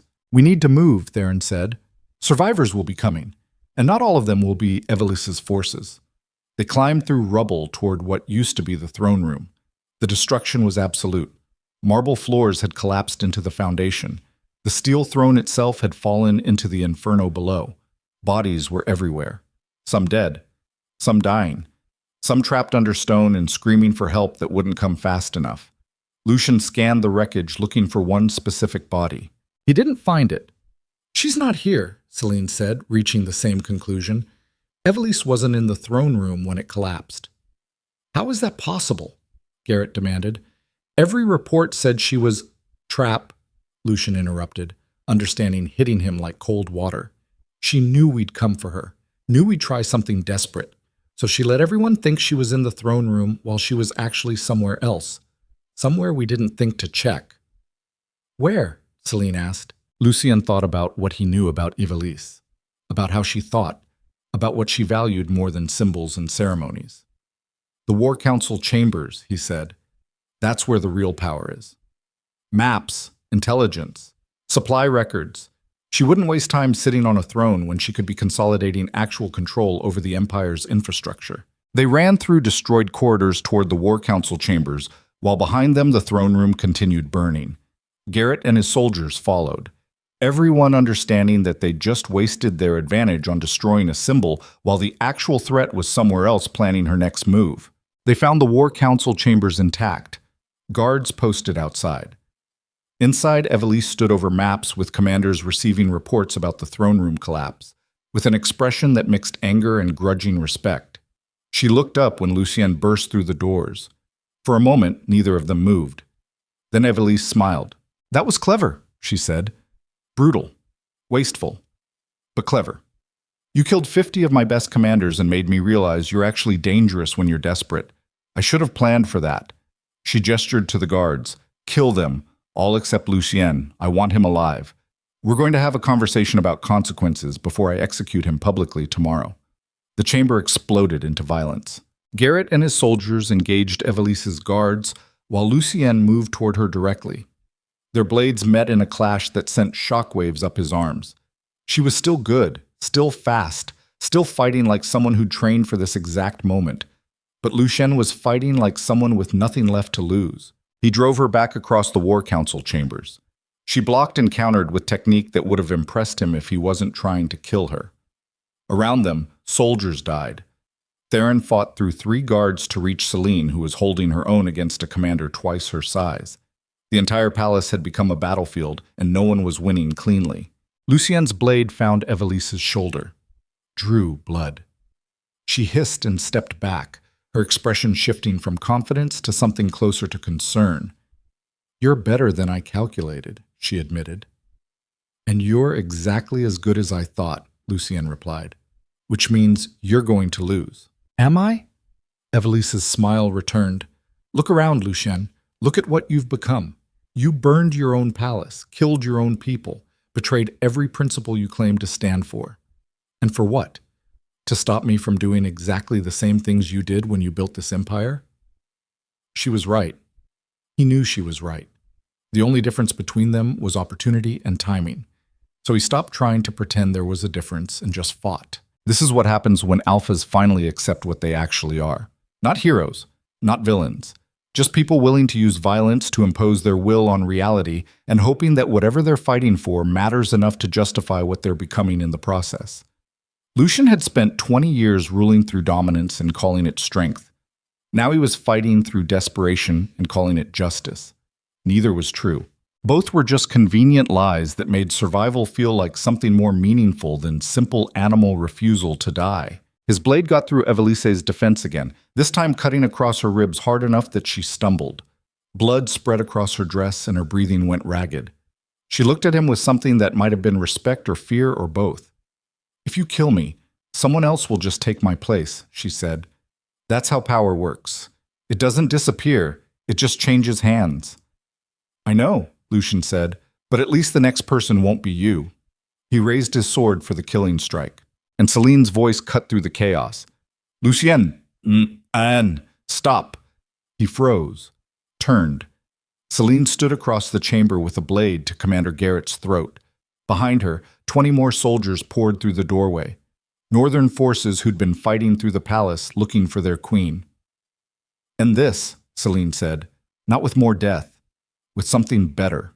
Lucien looked at Evelise bleeding on the floor, at Garrett held hostage by the woman he'd betrayed, at the wreckage of an empire that had been magnificent once and was now just broken pieces that maybe could be reformed into something less poisonous.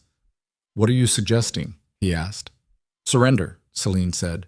"Both of you. You've both proven you're willing to burn everything to win. So stop trying to win and start trying to salvage whatever's left worth saving." Evelise laughed bitterly. "You want me to surrender after everything I've done? After I came this close to taking the throne?" "Yes," Selene said. "Because the alternative is we keep fighting until there's no empire left to rule, until every person in this palace is dead, and Valtherra becomes a cautionary tale instead of a kingdom. Is that what you want? To win an empire made entirely of corpses?"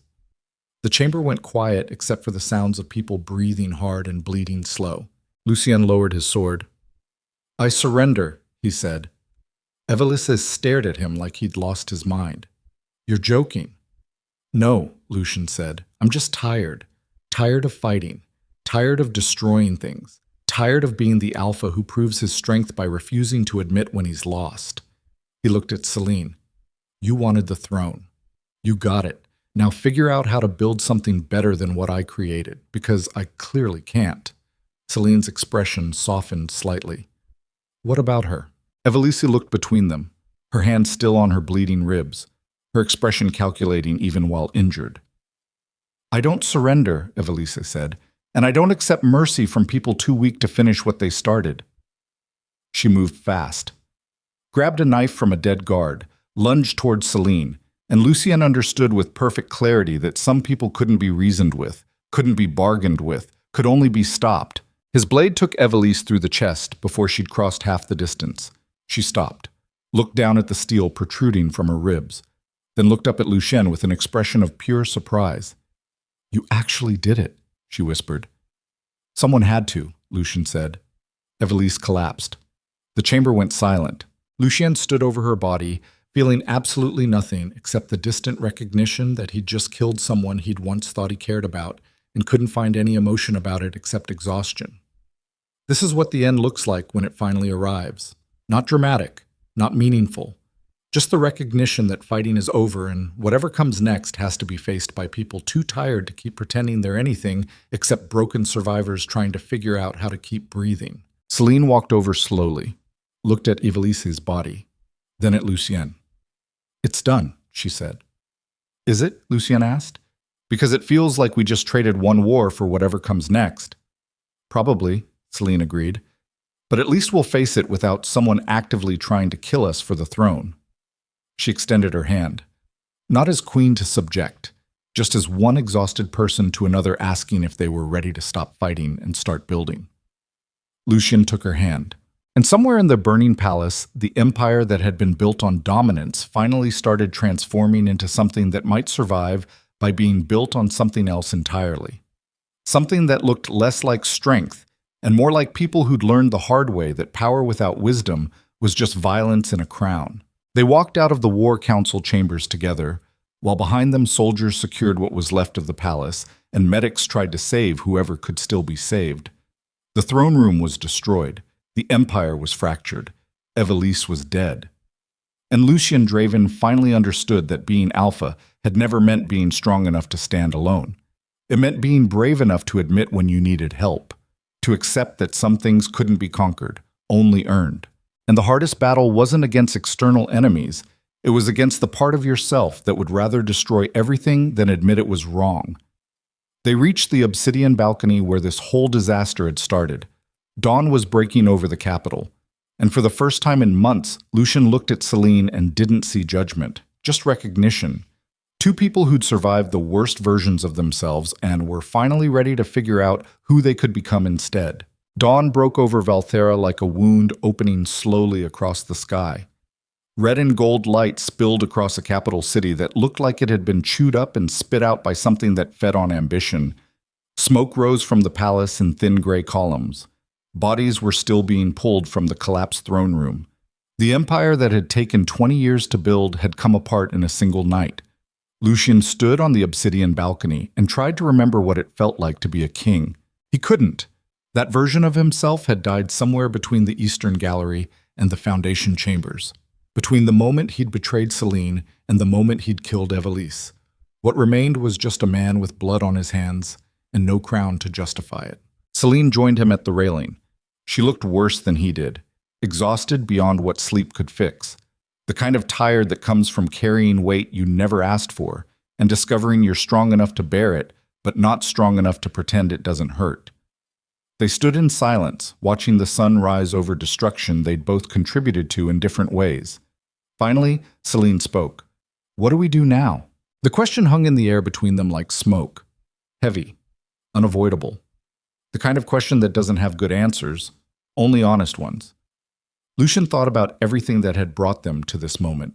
The affair, the betrayal, the war, the bodies scattered through a palace that was supposed to represent strength, and instead represented how fragile everything built on dominance actually was. We rebuild, he said finally. Not what was there before. Something different. Something that might survive longer than one person's ego. Selene looked at him with eyes that had learned to weaponize exhaustion. You want to rebuild? After everything you destroyed? After proving that you're exactly the kind of king empires need to stop creating? No, Lucien said. I don't want to rebuild, but I owe it. Not to you, not to the Empire, to everyone who died because I was too arrogant to understand that power without wisdom is just violence pretending to be governance. This is what accountability looks like when it finally arrives after years of avoiding it. Not dramatic declarations, not grand gestures, just the quiet recognition that you broke something, and even if you can't fix it completely, you're responsible for trying anyway. Lucien had spent 20 years believing that being strong meant never admitting mistakes. Now he understood that real strength was looking at the wreckage of your choices and saying, yes, I did that, and I will spend whatever time I have left trying to make it less terrible. Selene was quiet for a long time. Then she said something that surprised him. I don't forgive you. The words should have hurt.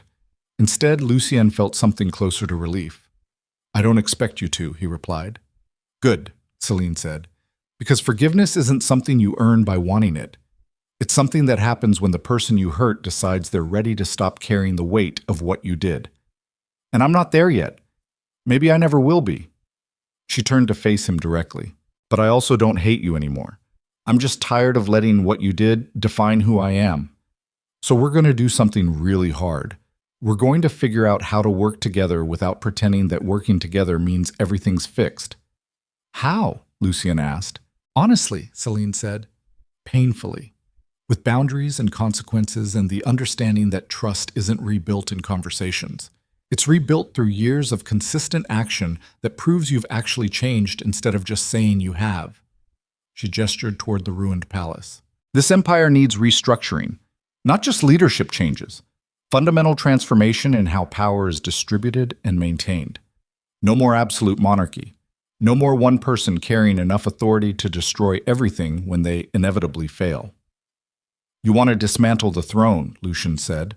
I want to make the throne irrelevant, Selene corrected. Create councils. Regional governance, systems where no single person can accumulate enough power to become what you became, or what I could become if I'm not careful. And what role do I play in this new structure? Lucien asked. Selene studied him like she was calculating probability and cost simultaneously. You become what you should have been from the beginning, an advisor. Someone with expertise who contributes without controlling. Someone who understands that real leadership isn't about dominance. It's about service to something larger than yourself. She paused. And you do it knowing that half the empire will never trust you again. That your name will be associated with betrayal and destruction for generations. That you'll spend the rest of your life proving you've changed to people who've already decided you haven't. That's a terrible offer, Lucien said.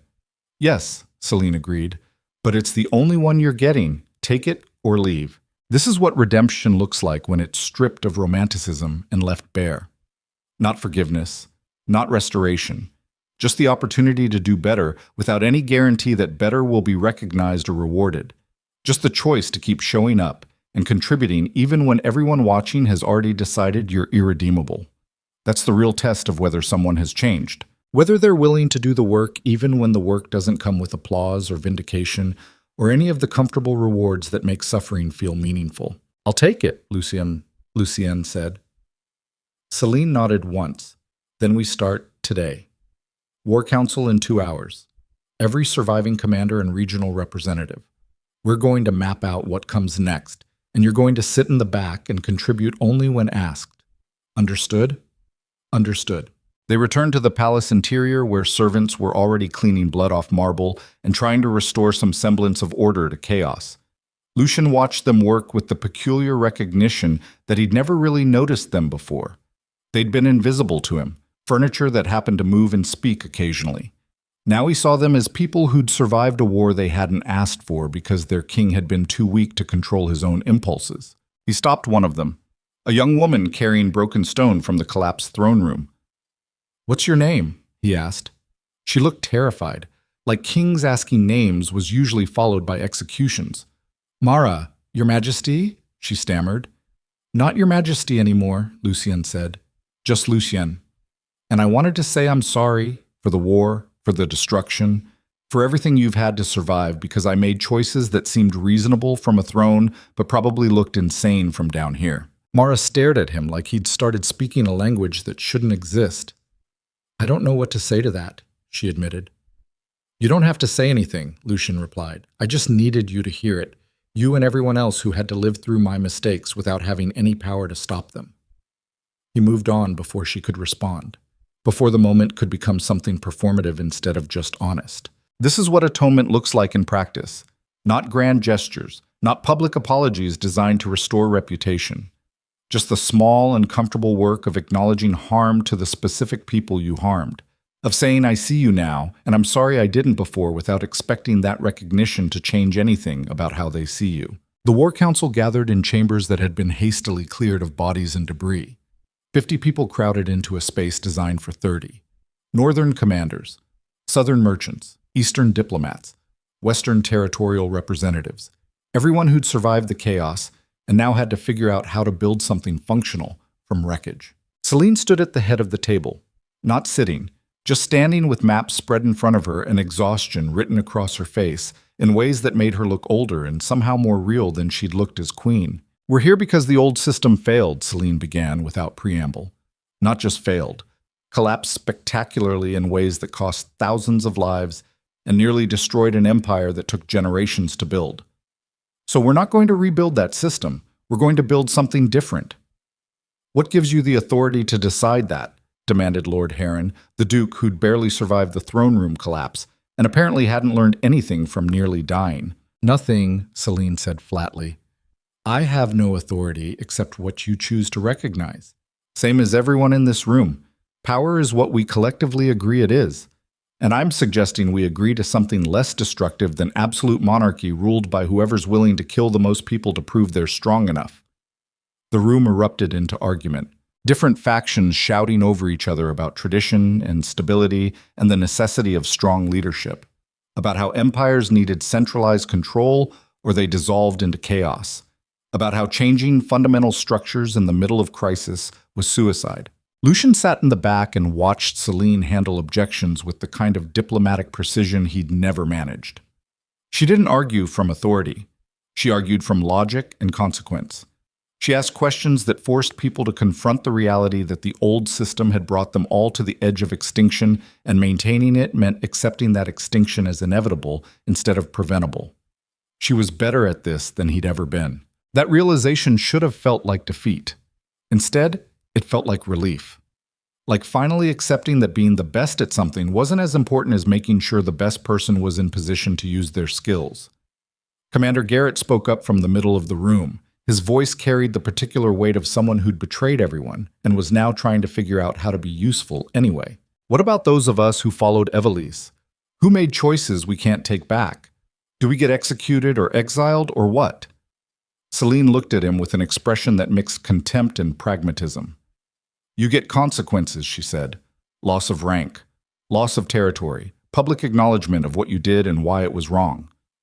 But not death. We've had enough death. An exile just exports problems instead of solving them. She gestured around the room.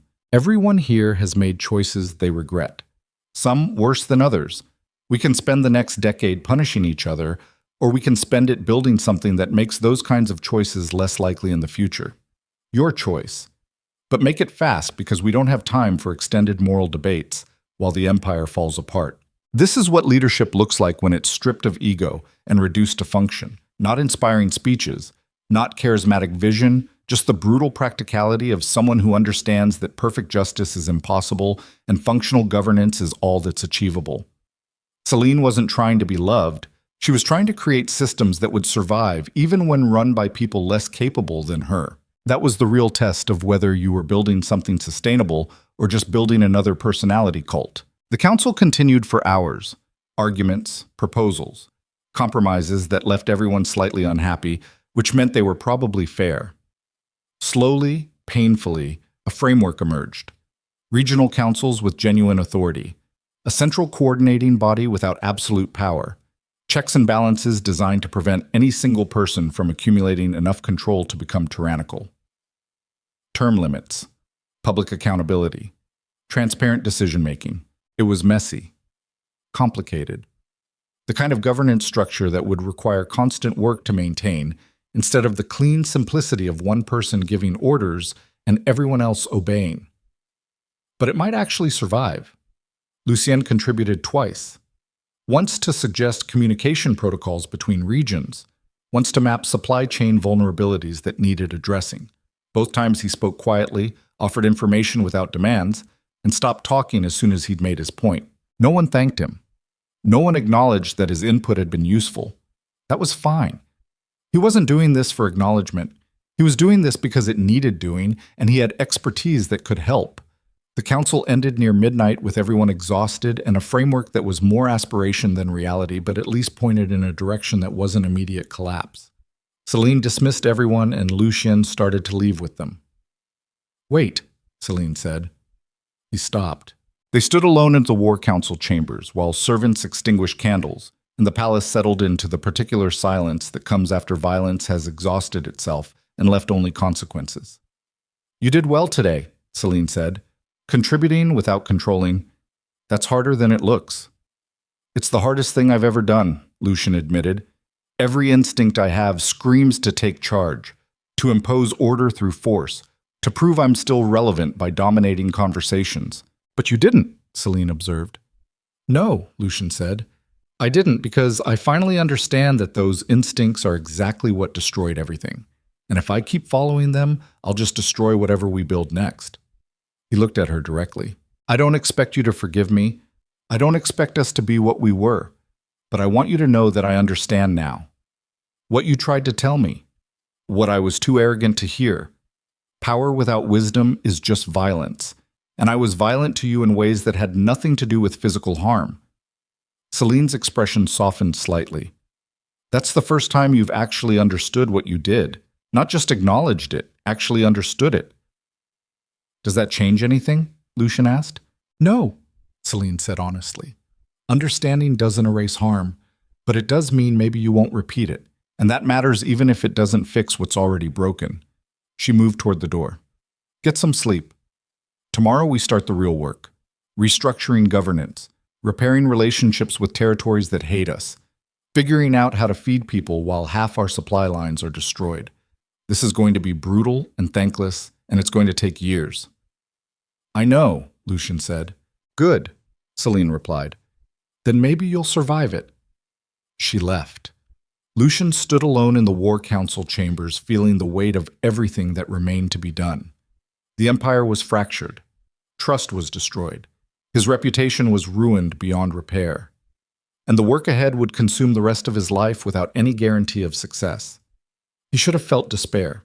Instead, he felt something closer to purpose, the kind that doesn't come from achievement or recognition, just from knowing that you're doing what needs to be done because it needs doing, not because it makes you feel powerful. This is what transformation looks like when it's real instead of performed. Not dramatic revelation. Just the slow, grinding work of becoming someone different through choices that nobody notices and nobody applauds. Just showing up day after day and contributing without demanding validation. Just accepting that the person you were is dead, and the person you're becoming might never be loved, but might be useful. The weeks that followed dissolved into the kind of exhausting routine that rebuilds empires one boring decision at a time. Lucien worked with regional councils mapping supply distribution networks. He advised on military restructuring without making demands. He sat in countless meetings, contributing expertise while staying silent unless specifically asked for input. People slowly stopped flinching when he entered rooms. That felt like progress. Selene led the reconstruction with the same focused intensity she'd brought to everything. She traveled to territories that had rebelled, negotiated with lords who'd lost power, built coalitions through competence instead of coercion. She was creating something that might actually last. They worked together without pretending they were together, maintained professional courtesy without forcing intimacy, spoke honestly when communication was necessary, and maintained distance when it wasn't. It was functional. It was painful. It was what the empire needed, even if it wasn't what either of them wanted. 3 months after the collapse, Lucien was reviewing trade contracts in a small office that used to be servant quarters when someone knocked on his door. He opened it to find a woman he didn't recognize. Middle-aged, scarred hands, the kind of face that came from years of hard labor without much reward. "Can I help you?" he asked. "I'm Mara's mother," the woman said. "You spoke to my daughter. After the battle, you apologized." Lucien remembered. The servant carrying broken stone, the terror in her eyes when he'd asked her name. I remember, he said. She was afraid you were going to execute her, the woman continued. For months after, she had nightmares. Woke up screaming because kings who notice servants usually don't do it for good reasons. Lucien felt something twist in his chest. I'm sorry. I didn't mean to frighten her. I just wanted to acknowledge, I know what you wanted, the woman interrupted, and I'm not here to make you feel better about it. I'm here to tell you that words are cheap. Apologies from powerful people usually are. But Mara says you've been different since then. Says you treat servants like people instead of furniture. Says you remember names and ask about families and do the small things that indicate maybe you actually changed instead of just performing change. She studied his face. I don't forgive you for the war, for the people who died, for the years we spent terrified that your ego would get us all killed. But I'm willing to believe you're trying to be better, and that's more than I expected from someone who used to be king. She turned to leave. Wait, Lucien said. Why tell me this? Because, the woman said, people like you need to understand that redemption isn't about grand gestures. It's about whether someone's child stops having nightmares, whether ordinary people can breathe easier, whether the powerful learn to use their expertise without demanding worship for it. She left before he could respond. Lucien stood in his small office feeling the weight of that interaction like physical pressure on his chest. He'd spent months doing the work, contributing, changing behavior, never expecting recognition or forgiveness. And this woman had offered neither, just the brutal honesty that improvement was noticed even if it wasn't rewarded. That was enough. 6 months after the collapse, Selene called Lucien to the reconstructed council chambers for something she wouldn't specify. He arrived to find the room filled with regional representatives. Northern, Southern, Eastern, Western. Every territory that had survived the chaos and was trying to figure out how to build something functional from fragments. Selene stood at the head of the table looking exhausted and determined in equal measure. We're here to formalize the new governance structure, she announced. Regional councils with genuine authority. Central coordination without absolute power. Everything we've been building for the past 6 months made official. She gestured to documents spread across the table. This requires signatures from every regional representative, acknowledgement that power is distributed, that no single person rules Valtherra anymore, that empire is replaced by coalition. Everyone signed. Then Selene did something unexpected. She removed the silver circlet she'd been wearing as temporary symbol of authority, the replacement for the crown that had been destroyed in the throne room collapse. She placed it on the table with the same finality she'd shown when leaving Lucien months ago. I'm abdicating, she said simply. Not because I'm weak, because the position shouldn't exist. Queen is just another word for single point of failure. So I'm removing the position entirely. The room erupted into objections. People demanding she reconsider, saying the empire needed her leadership, saying that dismantling the throne was one thing, but removing herself was different. Selene let them shout until they exhausted themselves. Then she spoke quietly and everyone went silent to hear her. I'll serve on the Central Council, same as representatives from every region. I'll contribute expertise where it's useful. But I won't be queen, won't be the person everyone looks to for answers, because that's how empires end up dependent on one person's competence instead of building systems that survive regardless of who's running them. She looked around the room. You want someone to worship? Build a statue. You want governance that survives? Build systems. Your choice. This is what real transformation looks like when it's pushed to its logical conclusion, not just redistributing power. Dismantling the concept that power should accumulate in individuals at all. It was radical, uncomfortable, the kind of change that made people nervous because humans are conditioned to seek leaders who make decisions so they don't have to face the complexity of self-governance. But it was also the only way to prevent what had happened to Lucien from happening to someone else. The representatives argued for another hour before reluctantly accepting that Selene was serious, that she was actually walking away from authority even though she'd earned it through competence instead of birthright. The meeting ended with no queen, no king, just a council of equals trying to figure out how to run an empire without letting it become tyranny again. Lucien found Selene afterward in the gardens that had somehow survived the war intact. She stood among flowers that bloomed despite everything, looking at the palace rising behind them. You actually did it, he said. Dismantled the throne. Made yourself irrelevant by choice. Someone had to, Selene replied. If I'd kept the power, eventually I would have started using it the same ways you did. Maybe more slowly, maybe more carefully. But the corruption is structural, not personal. The throne destroys whoever sits on it long enough. What will you do now? Lucien asked. Serve, Selene said. Same as you. Use expertise where it helps. Step back when it doesn't. Try to build something that survives us both.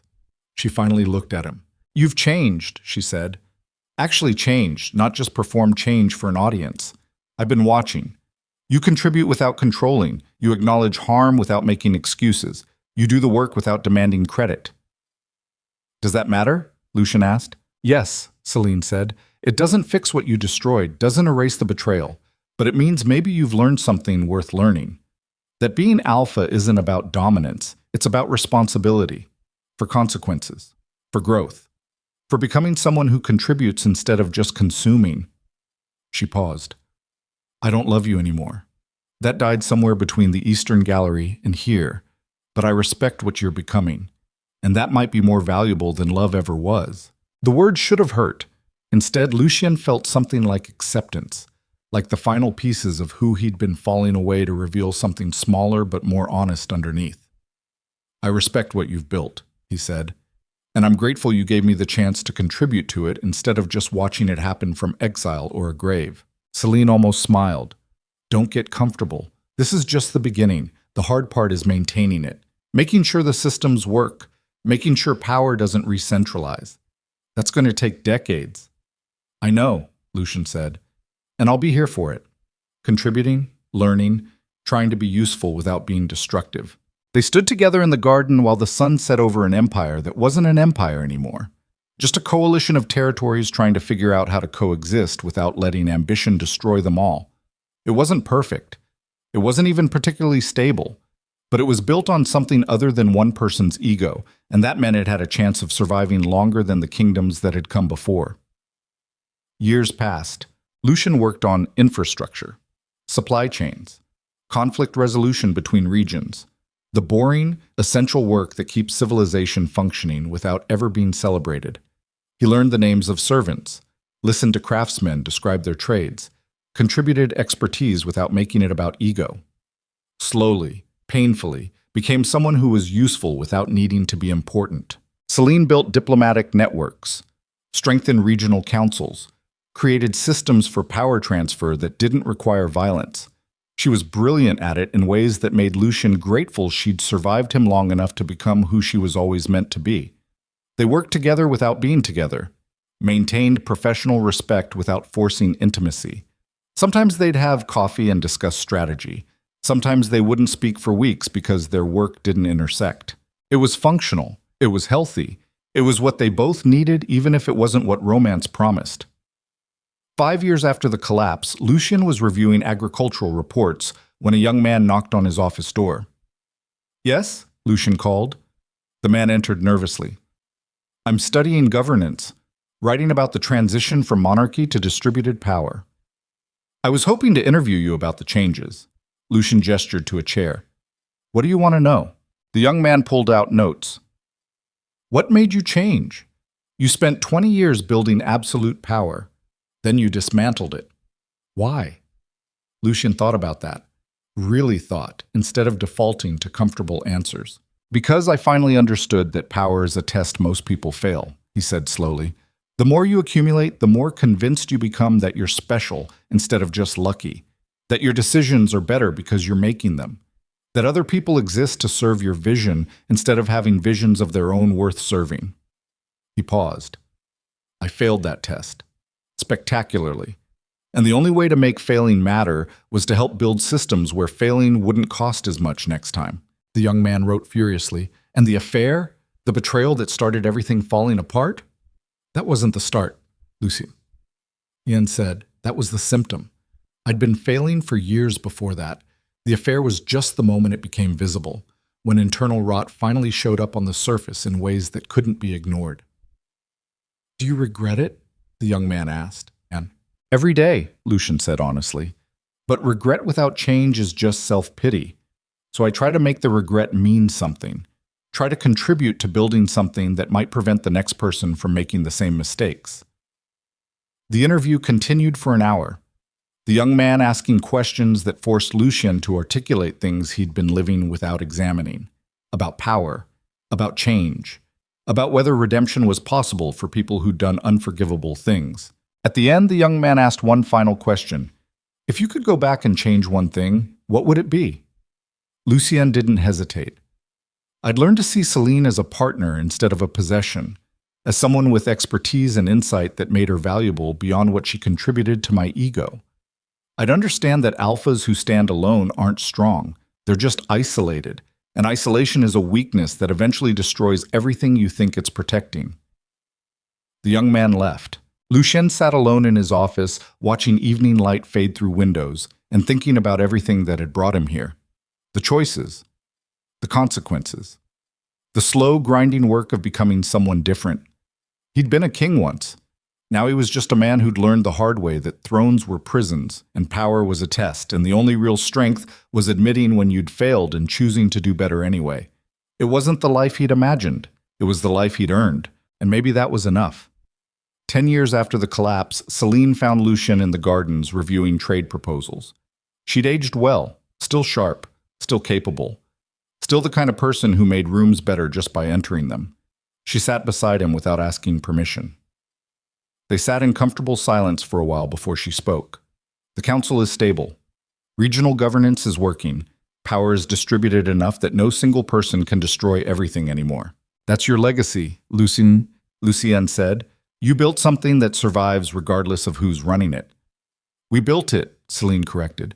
You contributed more than you think, not through grand gestures, through 10 years of showing up and doing the work without demanding credit. She looked at him.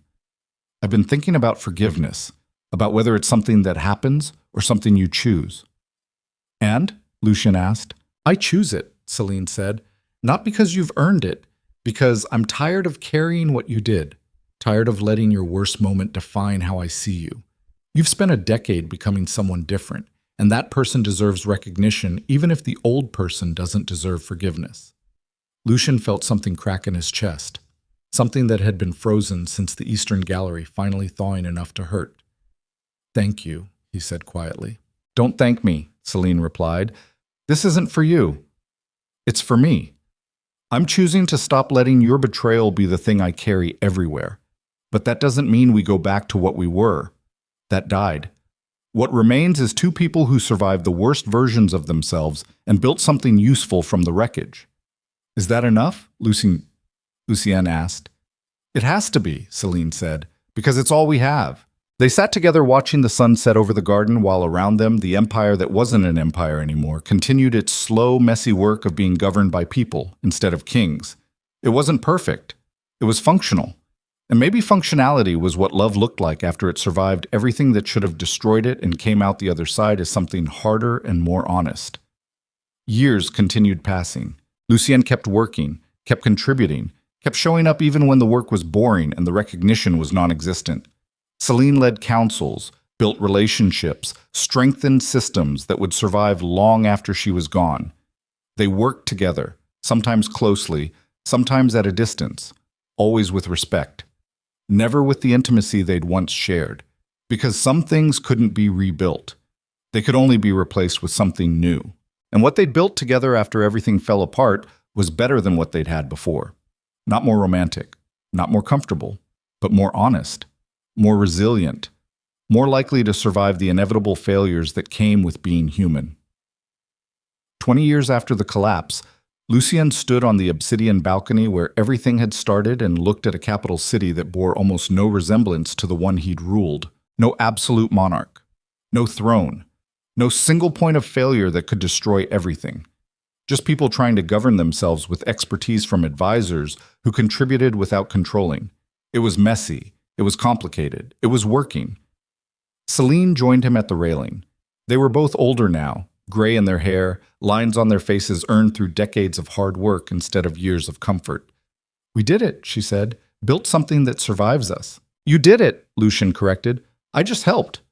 No, Selene said firmly. We did it, together. Not the way we were together before, but in ways that mattered more because they required us to be better than our worst impulses. She looked at him. I never loved you again. Not the way I did before you destroyed it, but I learned to respect who you became. And maybe that's what real partnership looks like. Not romance, just two people who refuse to let past failures define future possibilities. Lucien took her hand, not as lovers, just as two people who'd survived everything that should have killed them and chose to keep building anyway. Below them, the city celebrated the festival of ash and light. Lanterns rose into the night sky like stars returning home. No fear, no war, no masks. Just people living in an empire that had learned the hard way that strength wasn't about dominance. It was about systems that survived even when individuals failed. And two people who'd once been king and queen stood together watching those lanterns rise, and understanding that sometimes the greatest act of love is letting go of what you thought you needed and accepting what you've actually built instead. It wasn't the ending either of them had imagined. It was the ending they'd earned. And in the space between imagination and reality, they'd found something worth surviving for. Not glory, not power, just the quiet recognition that they'd faced the worst of themselves and chosen to become something better. And maybe that was enough. Maybe that was everything. The lanterns continued rising while below them an empire that had learned to survive without kings celebrated the particular kind of peace that comes from accepting that humans are fallible and building systems that account for that fallibility instead of pretending it doesn't exist. Lucien and Selene stood together on the balcony. No longer king and queen, just two people who'd learned the hardest lesson there is. That real strength isn't never falling. It's standing back up after the fall and choosing to become someone who builds instead of someone who destroys. Even when building takes decades, even when recognition never comes, even when the only reward is knowing you contributed to something that might survive long enough to prevent the next person from making your mistakes. They stood together watching lanterns rise, and for the first time in 20 years, neither of them felt the weight of crowns they no longer wore, just the quiet satisfaction of work worth doing. And maybe that was what happily ever after actually looked like when you stripped away the fantasy. Not perfect, not easy, just honest. And after everything they'd survived, honesty was the only currency that mattered. The lanterns continued rising. The city continued celebrating, and two people who'd once been gods learned how to be human instead.